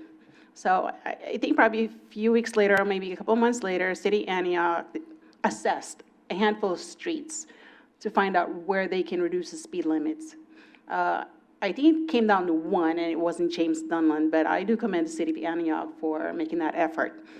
Second scenario in Pittsburgh, we've had a change of land use on a property, which was the Marina Center. It used to be the law enforcement training facility, for the sheriffs. Now it's a youth center. It went back to its original use, Marina Center. Well, the street in front of it was Marina Boulevard. They have 3 speed limits. 25 at one end, at the west end, where there's a school, just a little sliver of it. Then it's 35 for most of it in front of Marina Center. And then 30 miles an hour going to the Central Harbor. And this is probably 3/4 of a mile. I mean, it's just kind of senseless to have these 3 speed limits. For the longest time, it was okay when it was the law enforcement training center. But I pointed out in the last city council meeting, now that the youth, the building is now a youth center, according to AB 43, cities can change, we can change the speed limit by 5, miles per hour based on, proximity to youth facilities. And I believe high fatalities and, some other use. So I just pointed out that this is, this Marina Boulevard deserves a reduction of speed limit just because we see a lot of youth crossing the street. There are people in mobility scooters using the bike lane in front of it. So it just does not make sense. And really it's unsafe to have it at 35 miles an hour in front of it because the fatality rate for, that speed limit is at least 50%. So I just kind of want to point that out. I don't know if it's set or change the speed limits. Yeah, so I'm going to get into all of that later, and we'll talk about, we're going to talk about it from a countywide perspective, not focusing on individual sites, but I think as I get further, it'll kind of make more sense on how we're approaching it. It's part of the livable place proposal that I mentioned. All right, Committeemember Olson. Thank you. Good presentation. I'm a big believer in the new countywide transportation plan as someone who doesn't own a car and uses either the bicycle or BART to get around. However, in a vague, broad, general, big picture analysis, CCTA is going to have to go to the voters, most of whom are exclusive car users, in order to continue CCTA's life. And this transportation plan is not car-oriented enough for the average motorist to say, yeah, I'm going to vote for CCTA to continue doing what it does. How are you guys going to hook up these two opposite kinds of thoughts? A, to continue your life, and B, to follow the state law that says reduce dependence on cars. They're two opposite directions we want to go. Great points. You know, we have passed a measure in a very car-centric county with 73% of the vote in the past, so we hope we can get there again, but that's a great question. So what you're looking at here, this is not an expenditure plan for a future sales tax measure. This is helping prioritize some of the decisions that may go into a future sales tax measure, but you're going to see a different, set of, you're going to see a specific list of projects, programs. That's what the public will be voting on. They probably won't be diving into the details of the livable streets proposal, so they won't be seeing things like this. But this is going to help us get there. But it's going to be, but you're right, it is going, if there is a future sales tax measure, will probably have a lot less big roadway projects in it, just because there aren't any big projects that are in front of us. And that's, a lot of the state laws that prevent us from further widening roads. But, we're still going to have to come up with a very attractive set of projects and programs. And we're hoping by the time we get to that point, we'll have kind of helped residents, workers, people who pass through the county to understand that this is going to get us where we want to be. There may be more money going to fixing potholes, and that may be the roadway projects, is money to fix potholes. And it doesn't sound sexy, but Napa County just passed a sales tax measure in the 70s, mostly focused on street repair, because that helps everybody. It helps transit, it helps bikes, it helps pedestrians, it helps everybody. So we don't know what a future measure is going to look like, but this is going to help us at least start prioritizing, modes that aren't the vehicle, and getting to where we can start funding projects that meet some of this criteria that are, and I think as I start talking about the livable streets proposal, it'll start to make more sense. All right, if no other comments, or if we have opportunities to provide comments as we go on through this presentation. So Matt, feel free to continue. Thanks, Chair. Let's see, we are now, livable streets proposal. What is the livable streets proposal? So it is an idea that is, and it could be a policy that could be a part of a future measure. It is designed to help improve transportation safety and the economy in Contra Costa.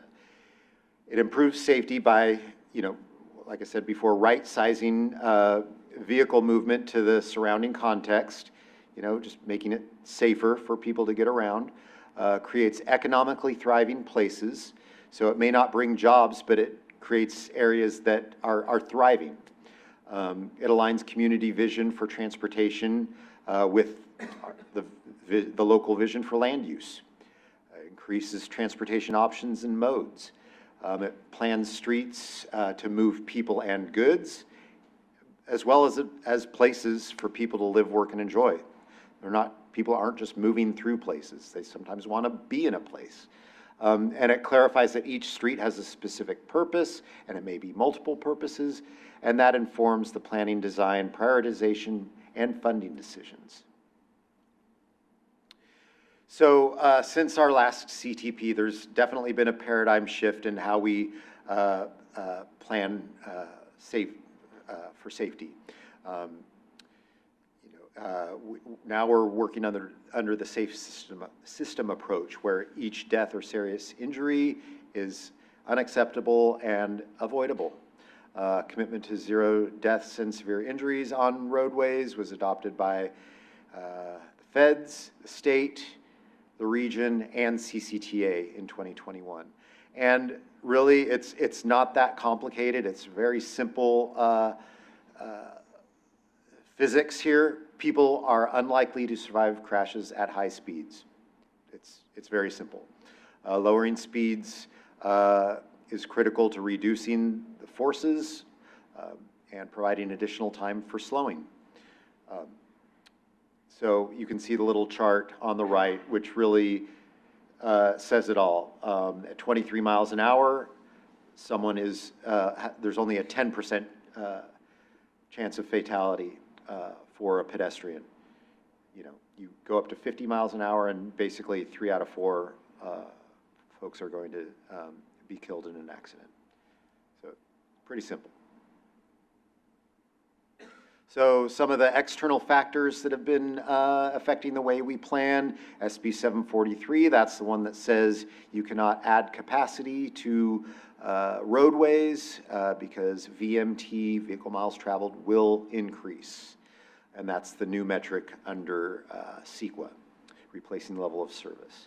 CAPTI, that's the state, Caltrans's new goals of aligning state funding with low carbon transportation projects.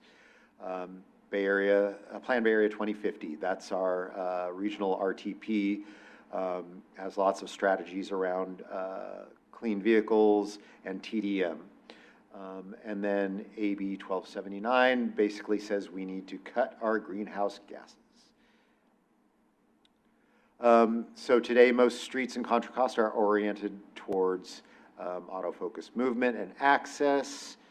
And CCTA, in order to do anything, but especially to reduce VMT and support thriving places, we need to change our strategies. So CCTA is proposing to lead by valuing and prioritizing place-oriented streets.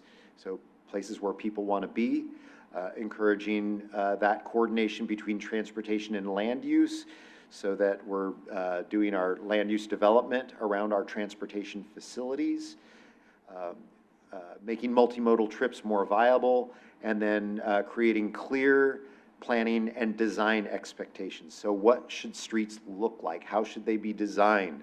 What features should they have to promote all these things? So the Livable Streets proposal is a decision-making tool for CCTA, or that's what it could be. It can transparently identify priorities and design expectations by creating a easy-to-use street typology, so coming up with street types, and then applying design expectations to those street types, and then having a countywide map that where you can easily look at the street type and identify the types of safety needs that can be applied to those. So, I think this is a duplicate slide. But basically, the LSP could be used to help prioritize projects and programs that are in the CTP based on the Livable Streets proposal framework. And that leads to future programming and funding decisions. So here's kind of the 4-step process. So first, you identify the context. Is that, where is the street? Is it in a downtown?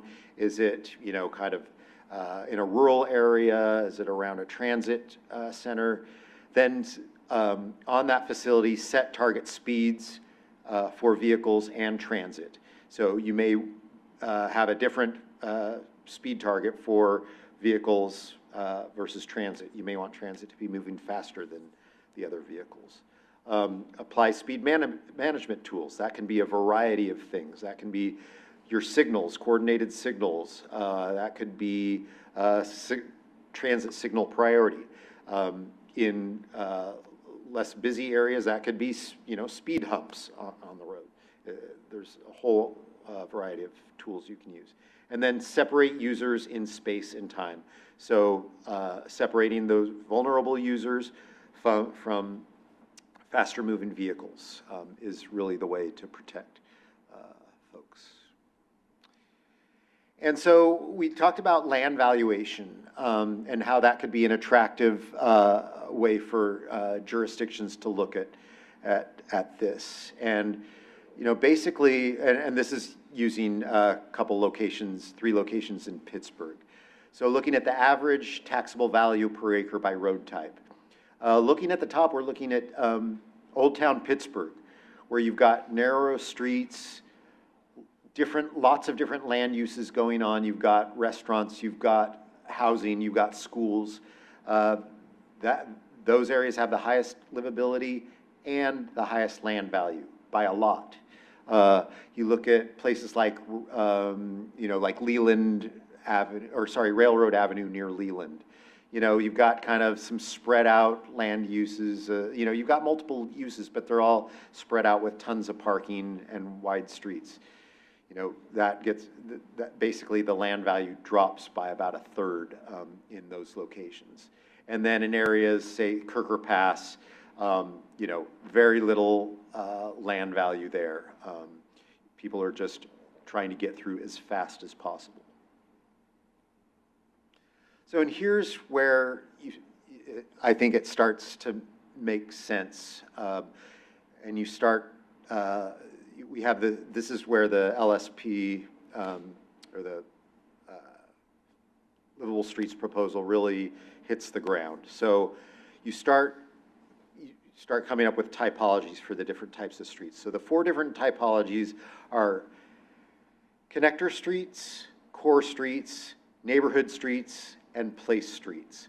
And basically, first of all, you look at the types of movements. So on the y-axis, there on the left, it goes from low activity at the bottom to high activity. So what types of movements are going on? Is it busy areas with lots of people moving, or is it, just how, maybe you've just got homes there and there's not a lot of different activities going on. And then across the x-axis, across the bottom, you've got the type of place. Is it a place with, just one land use, or places with lots of land uses going on? And so when you hit the intersection of the x and y axis, you can start to identify these places. So like Clayton Road in Concord is a connector street. It's outside of places of, did I skip the place of significance map? No, I think it's coming up. Anyway, so we've also identified places of significance. And so those are kind of high activity areas, and I'll show you a map of those places. Basically, it's areas that are have been identified in Collins Bike and Ped Plan as pedestrian priority areas, and then areas identified by the region as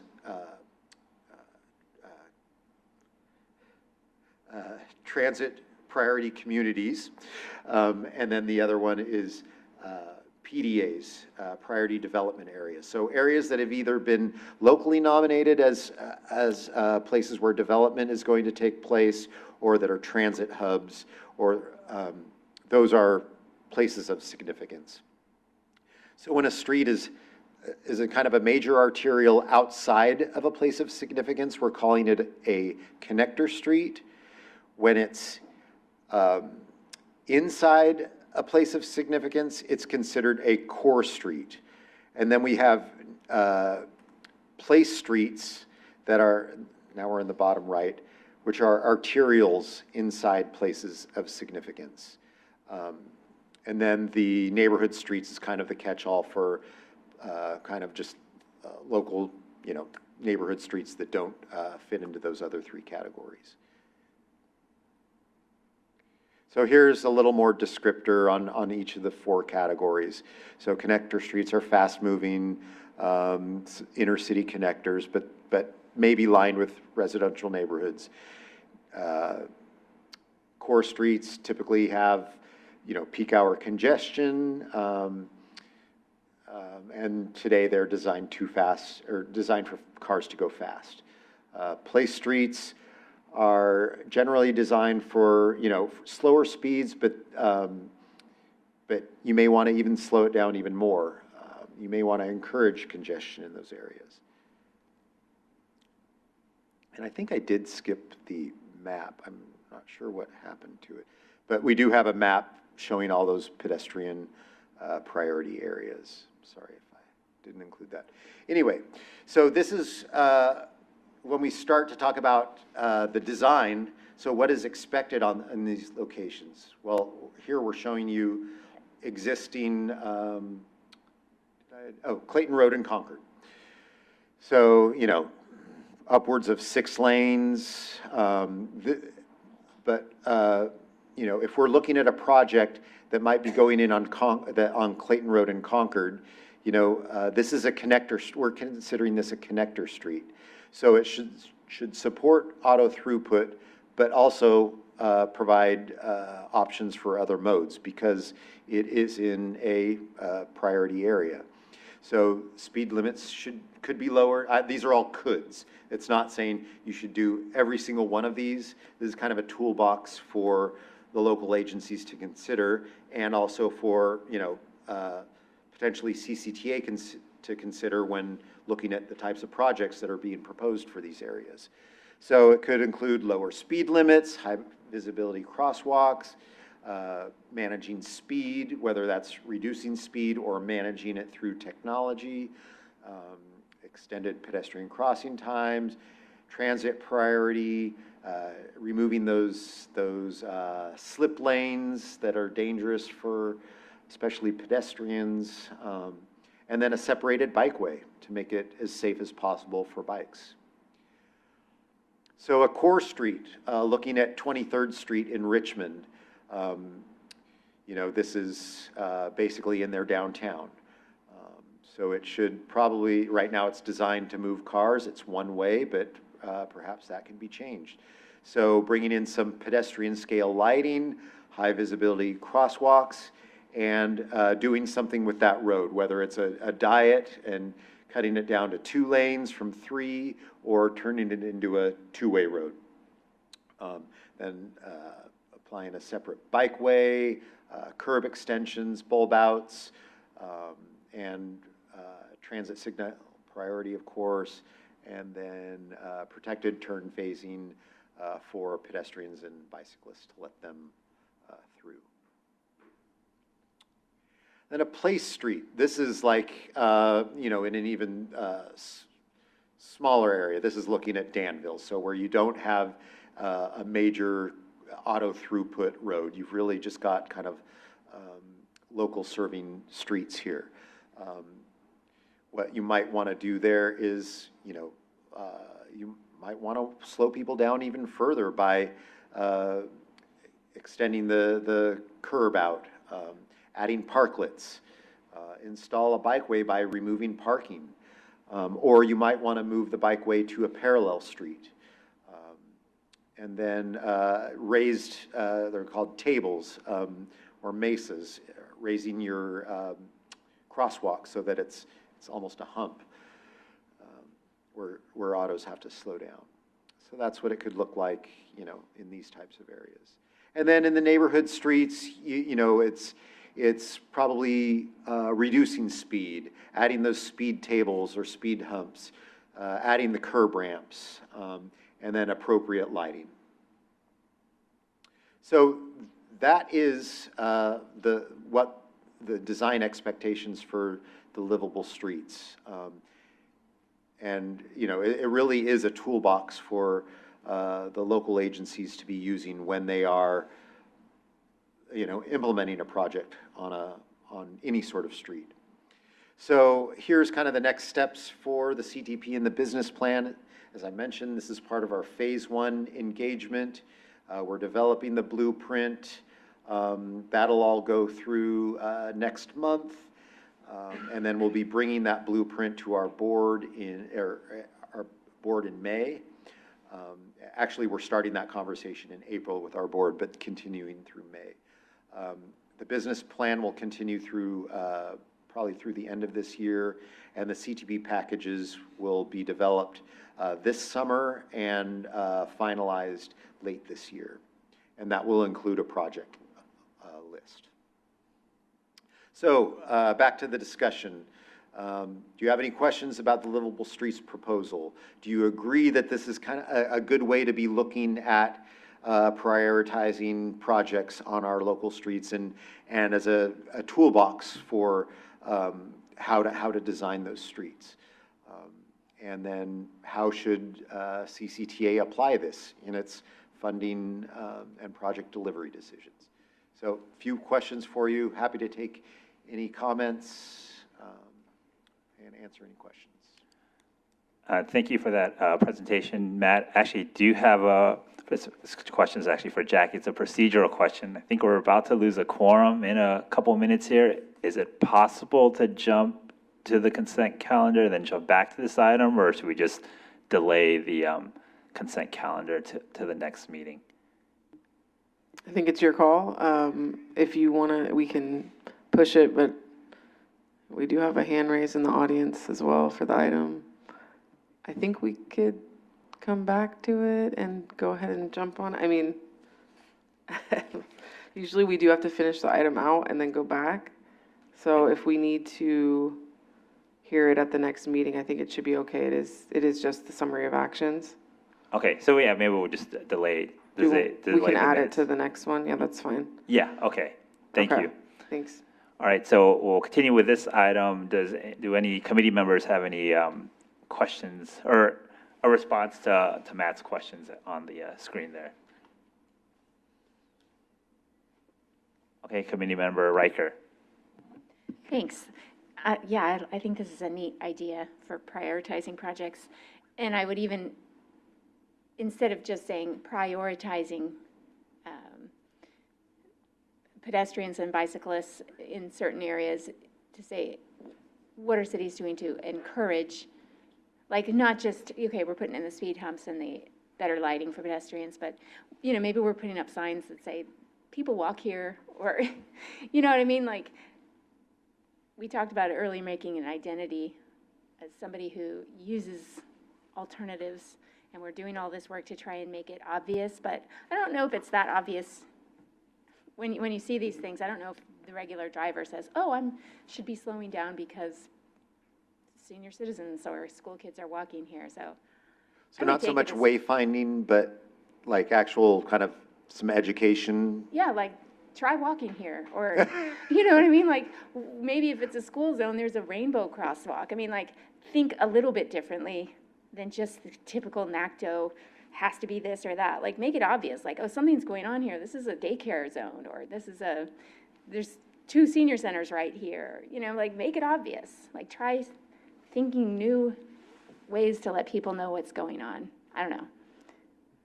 I kind of like creative ideas, so. But I do like all of this. Thank you. Got to slow them down first so they can then pay attention to the other things. Committee member Byron. Yeah, thank you for this presentation. I really appreciate it, and I think the county would be a much safer and livable place when this all comes to pass by 2050. And I have to run and catch Bart, and so I'm just going to interfere a little bit with the item and just invite everyone to come to the Go Green Mobility Fair at April 26 from 11 to 3 at the El Cerrito Plaza BART station. We're going to have e-bikes to test ride, and there's going to be gem cars and music and lots of fun stuff. So CCTA will have a table as well. Yes, they will. And Sustainable Contra Costa and Richmond Today and a lot of other things. So sorry to interrupt with your item, but I'm going to head out now. All right, thank you. And then next we'll move on to Committee Member Olson. Thank you. Early on in this portion of your presentation, you talked about separating users in space and time. Could you expand a little bit on that, please? Oh, I've been a man. Yeah, space and time. Basically, it's preventing, spatially and temporally the modes from interacting. I'm getting blanks.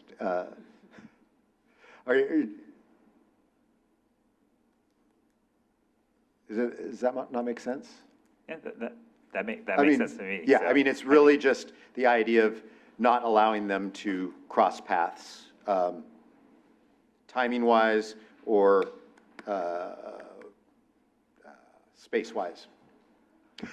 So kind of what you're talking about is a separate pedestrian bicycle yes. phase through the intersection. That's good. Yeah, what it looks like is, either some sort of physical separation or like a pedestrian scramble where you're letting pedestrians cross the road and keeping the cars away for 30 seconds or something like that. Yeah. Thank you. Sorry. Committee Member Foster. Thank you for the presentation. This kind of really reminds me of something I read or for Caltrans in a minute, and when I was kind of lurking, around the site, I saw something called a car master plan. And and this is out of Portland, Oregon. It says, why make a car master plan? So we can see cars. We don't see what we don't measure. We can't plan for a future without looking at where we are now. And where we are is not a city of cars, but we can substitute region. Whether it's a bike plan, a transit plan, a freight plan, or parking plan, every transportation plan is now a car response plan. Every street is a car street. Every bit of our shared public space is dedicated to car parking, car movement, or preventing car parking and car movement. Portland thrived in the past without cars and can thrive again without many cars in the future, but we can't plan for that future without understanding how cars came to dominate our cities and our lives. All cities need a car master plan. So I just kind of hope you kind of research that. I mean, there's more here, and and this is probably something you don't want to hear. First of all, though, we need to acknowledge that car use privileges people with access to cars, and acknowledge there's a current systemic transportation bias against 40% of people who are not drivers at all. Future transportation plans need to help the reluctant drivers, habitual drivers, find alternatives to driving, and control entitled drivers with street engineering and meaningful legal sanctions. I can't say that we're also going to do a car plan, but I think this does encompass a lot of that. Also, something that CCTA does on the behavioral side is we've done these behavioral surveys where we're actually asking people, why do you drive? Why don't you bike? What would get you to bike? So kind of in the background, we're trying to get at the psyche, but yeah, that's like 100 years of ingrained, behavior that we're trying. Maybe we can't change it, but maybe we can encourage. If we can provide options, then maybe people will change their own mind. And if we can educate them, maybe they'll change their own mind. Yeah, it's really tough. I think about that stuff all the time. Yeah, it's an awareness piece, and probably in addition to that is there should be also data that what kind of cars people drive. I mean, right now, even if we say, at 42 miles an hour, it's a 50% fatality, but what kind of car it is it? I mean, if there's more people driving SUVs, and we know that's more deadly than a regular sedan. So that's kind of important to know in a city or region, who's driving SUVs, and in lower income areas where they tend to hoard cars, they are bringing in semis, tow trucks. They're bringing home huge vehicles and clogging the street with it. So how can you build a bike lane, and some of them even park on the sidewalk?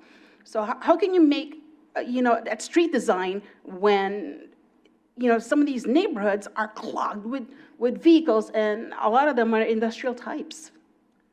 Enforcement is one option there, and maybe enforcement can be part of, a livable streets proposal like that. There's enforcement, there's maintenance, there's all these other things that go along to supporting the investments. Yeah. All right. Very much so. Any other committee member comments for Matt here?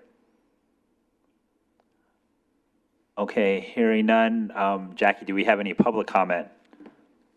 Yes, we have a public comment from Leah Greenblatt. I'm going to have her come in right now.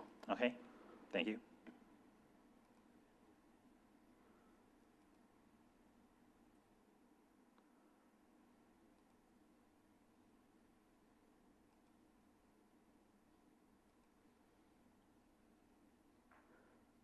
Leah, are you there?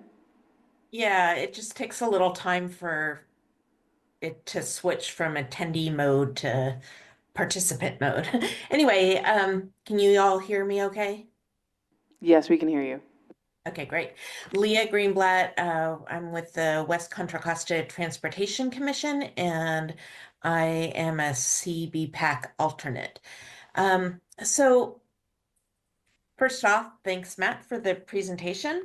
And it's very exciting to see this shift in focus from cars to other modes. But I'm trying to wrap my head around, and I understand it's a shift in the CCTA approach to this, but I guess I'm a little concerned about what sparked my concern, I guess, is that table that shows the cost of land and the auto orientation of the value of it in the auto orientation table there. And it just makes me wonder, how will this new CTP get integrated with the prior CCTA work related to the urban growth management line, and maintaining our land use and agricultural and ranching outside of that limit line. Like I totally get what this is trying to do within our existing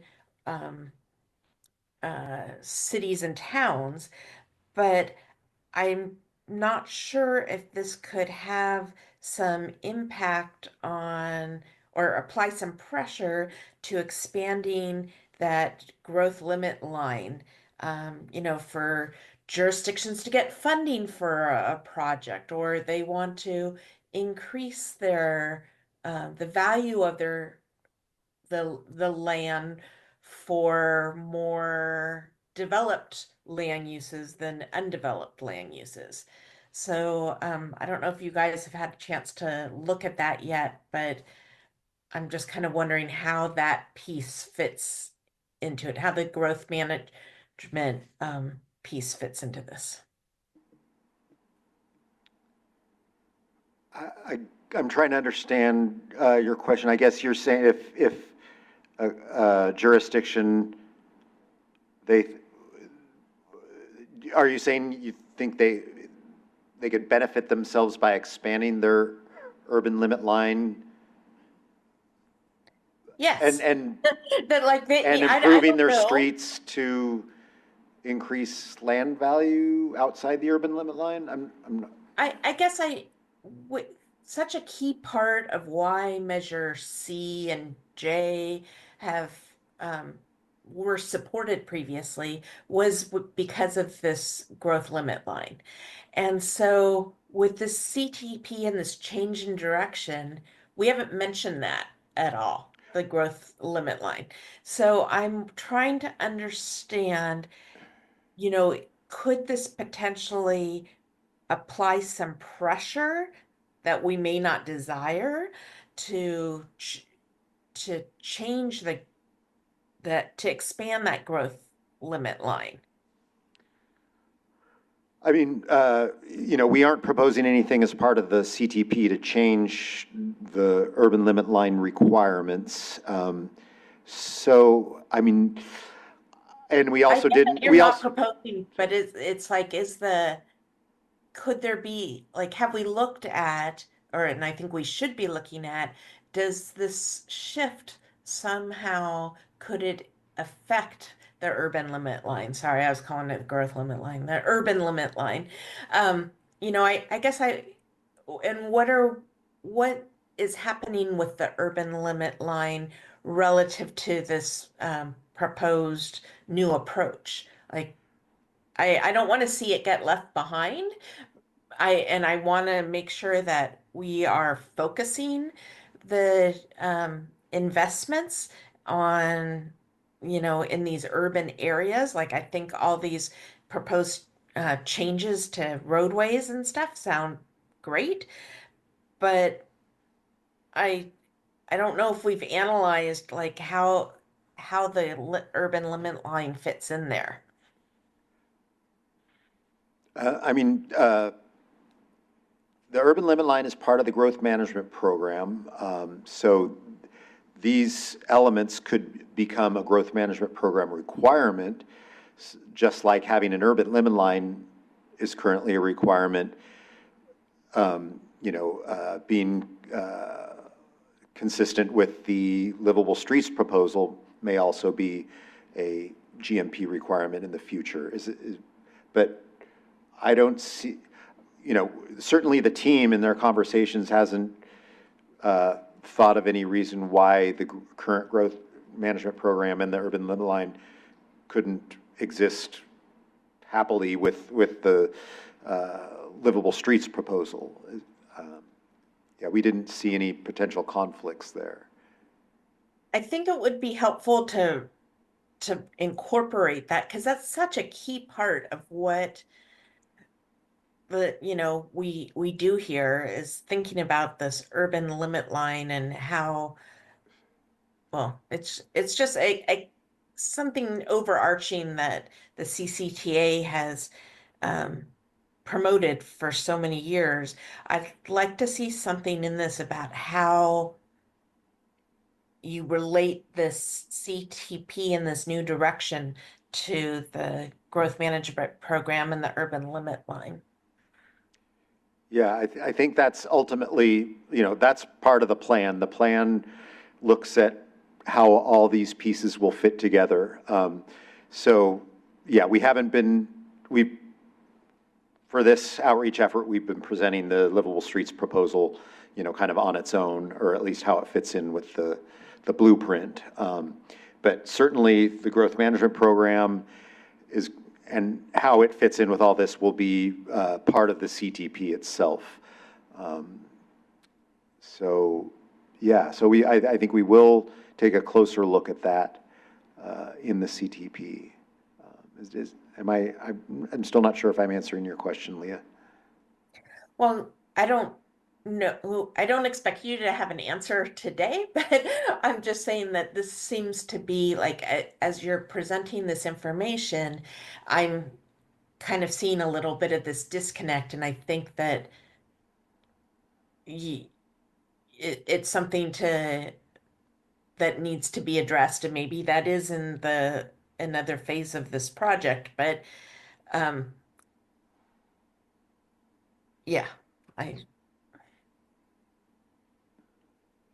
Leah, this is Robert, the chair. I see John Huang here has his mic on, so I think he'll be able to provide additional input in response to your question. Yeah, thank you, Chair Sarmiento. John Huang, Director of Planning, and I think, Leah, that's a good question there. I'm just going by the pure definition of what the urban limit line is, and it's really to protect the open space and agricultural land, right? And then number two, it prevents sprawls inefficient land use, and it really promotes the focus on developing infrastructure where the service already exists. So I think, I'm just kind of restating what our understanding of the ULL is, and we'll certainly take your comment into consideration. And as Matt has mentioned, through our development of the concept of the livable streets, we really hadn't focused on the urban limit line integration or consideration throughout the development. But since you brought up that comment, we'll take it back to the team and revisit again. But again, thank you for the comment. Thanks, that's perfect. All right, Committee Member Olson. I'm in your corner, Leah. It seems to me that the urban limit line is to reduce widespread development, which then requires the use of a car.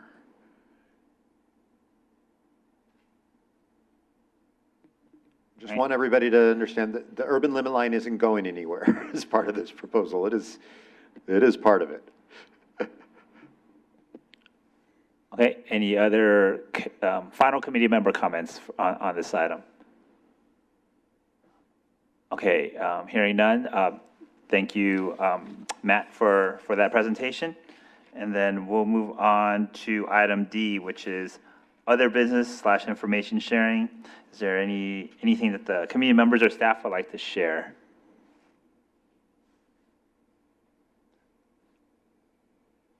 Okay, Colin, go ahead. So Colin Clark with CCCA staff. So just want to update comment that was made earlier on the item for Iron Horse Trail and Contra Costa Canal Trail connection feasibility study. If I forget who made the comment about a specific comment from Robert Prins from Bike East Bay, but feel free to maybe let us know, specifically which one you're looking for, kind of thing, and I'll have the team kind of make sure that we have that. So wanted to make that comment, and there are 2 at-large member vacancies countywide. One for representing as a citizen people with disabilities and seniors, and the second vacancy is for representing youth. And so those applications to become a member of CBPAC are due April 22nd at the latest, but earlier is certainly encouraged. And other than that, one other thing that has been mentioned a few times by some folks that I wanted to ask about is the possibility of an active transportation working group for cities and towns and jurisdictions in general, including the East Bay Regional Park District, to coordinate at a working level, perhaps more frequently, or and not necessarily formally, but like a quarterly or ad hoc as needed basis, in terms of folks have been asking about being able to share lessons learned, but also improving the coordination across jurisdictional boundaries, those types of things. So happy to receive additional input on that idea. That's it for me today. Okay, John? Yes, so since this is an information sharing, I'd like to share some information. So CCTA, we do have 2 new team member that started recently. So we do have a new Deputy Director of Planning, Programming, and Policy. Her name is Danielle Elkins. And then we do have a new Deputy Director of Projects, and his name is Ryan McLean. Okay, thank you for that update. Just any questions, comments from the community members on these this information? Okay, hearing none, we'll move on to item E, which is upcoming subjects for discussion. Do any committee members or staff have any items they would like to add to a future meeting? All right, Committee Member Wilson? I think we might have discussed this at a prior meeting, but when County Public Works is ready or has any movement on the double tracking of the Iron Horse Trail in San Ramon, might be good to hear an update from them. Okay, it's unfortunate that Carl Roner has left his, that's his item, but I'll pass the word to, actually, well, we'll coordinate county and CCTA staff to get that on a future agenda. Yeah, Committee Member Foster. I wonder, since the passing of AB 43, reduction of speed limits, are we tracking where the speed limits have been reduced throughout the county, or at least just in the county area?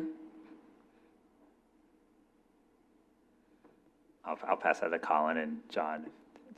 Sorry, Member Foster, I've gone without lunch. Can you repeat that again? That's fine. Ever since the passing of AB 43, the speed reduction law, are we tracking where the speed limits have been reduced? Oh, got it. Great question. As part of the Vision Zero efforts and some of the Safe Streets and Roads for All grant work, there's work to move some of that forward in local jurisdictions in half a dozen different places at least. But in terms of an overall tracking countywide, I'm not necessarily aware of something like that, but some cities do have posted speed limit maps. So we can certainly coordinate to see if there's a way of maybe integrating that countywide where the information is available, but I know it's not available in every single jurisdiction. Well, I wonder if, since it's a state law, maybe the state is tracking. So it would be great to find out where has it been reduced, like what Antioch did, or where it is proposed or studied to be reduced.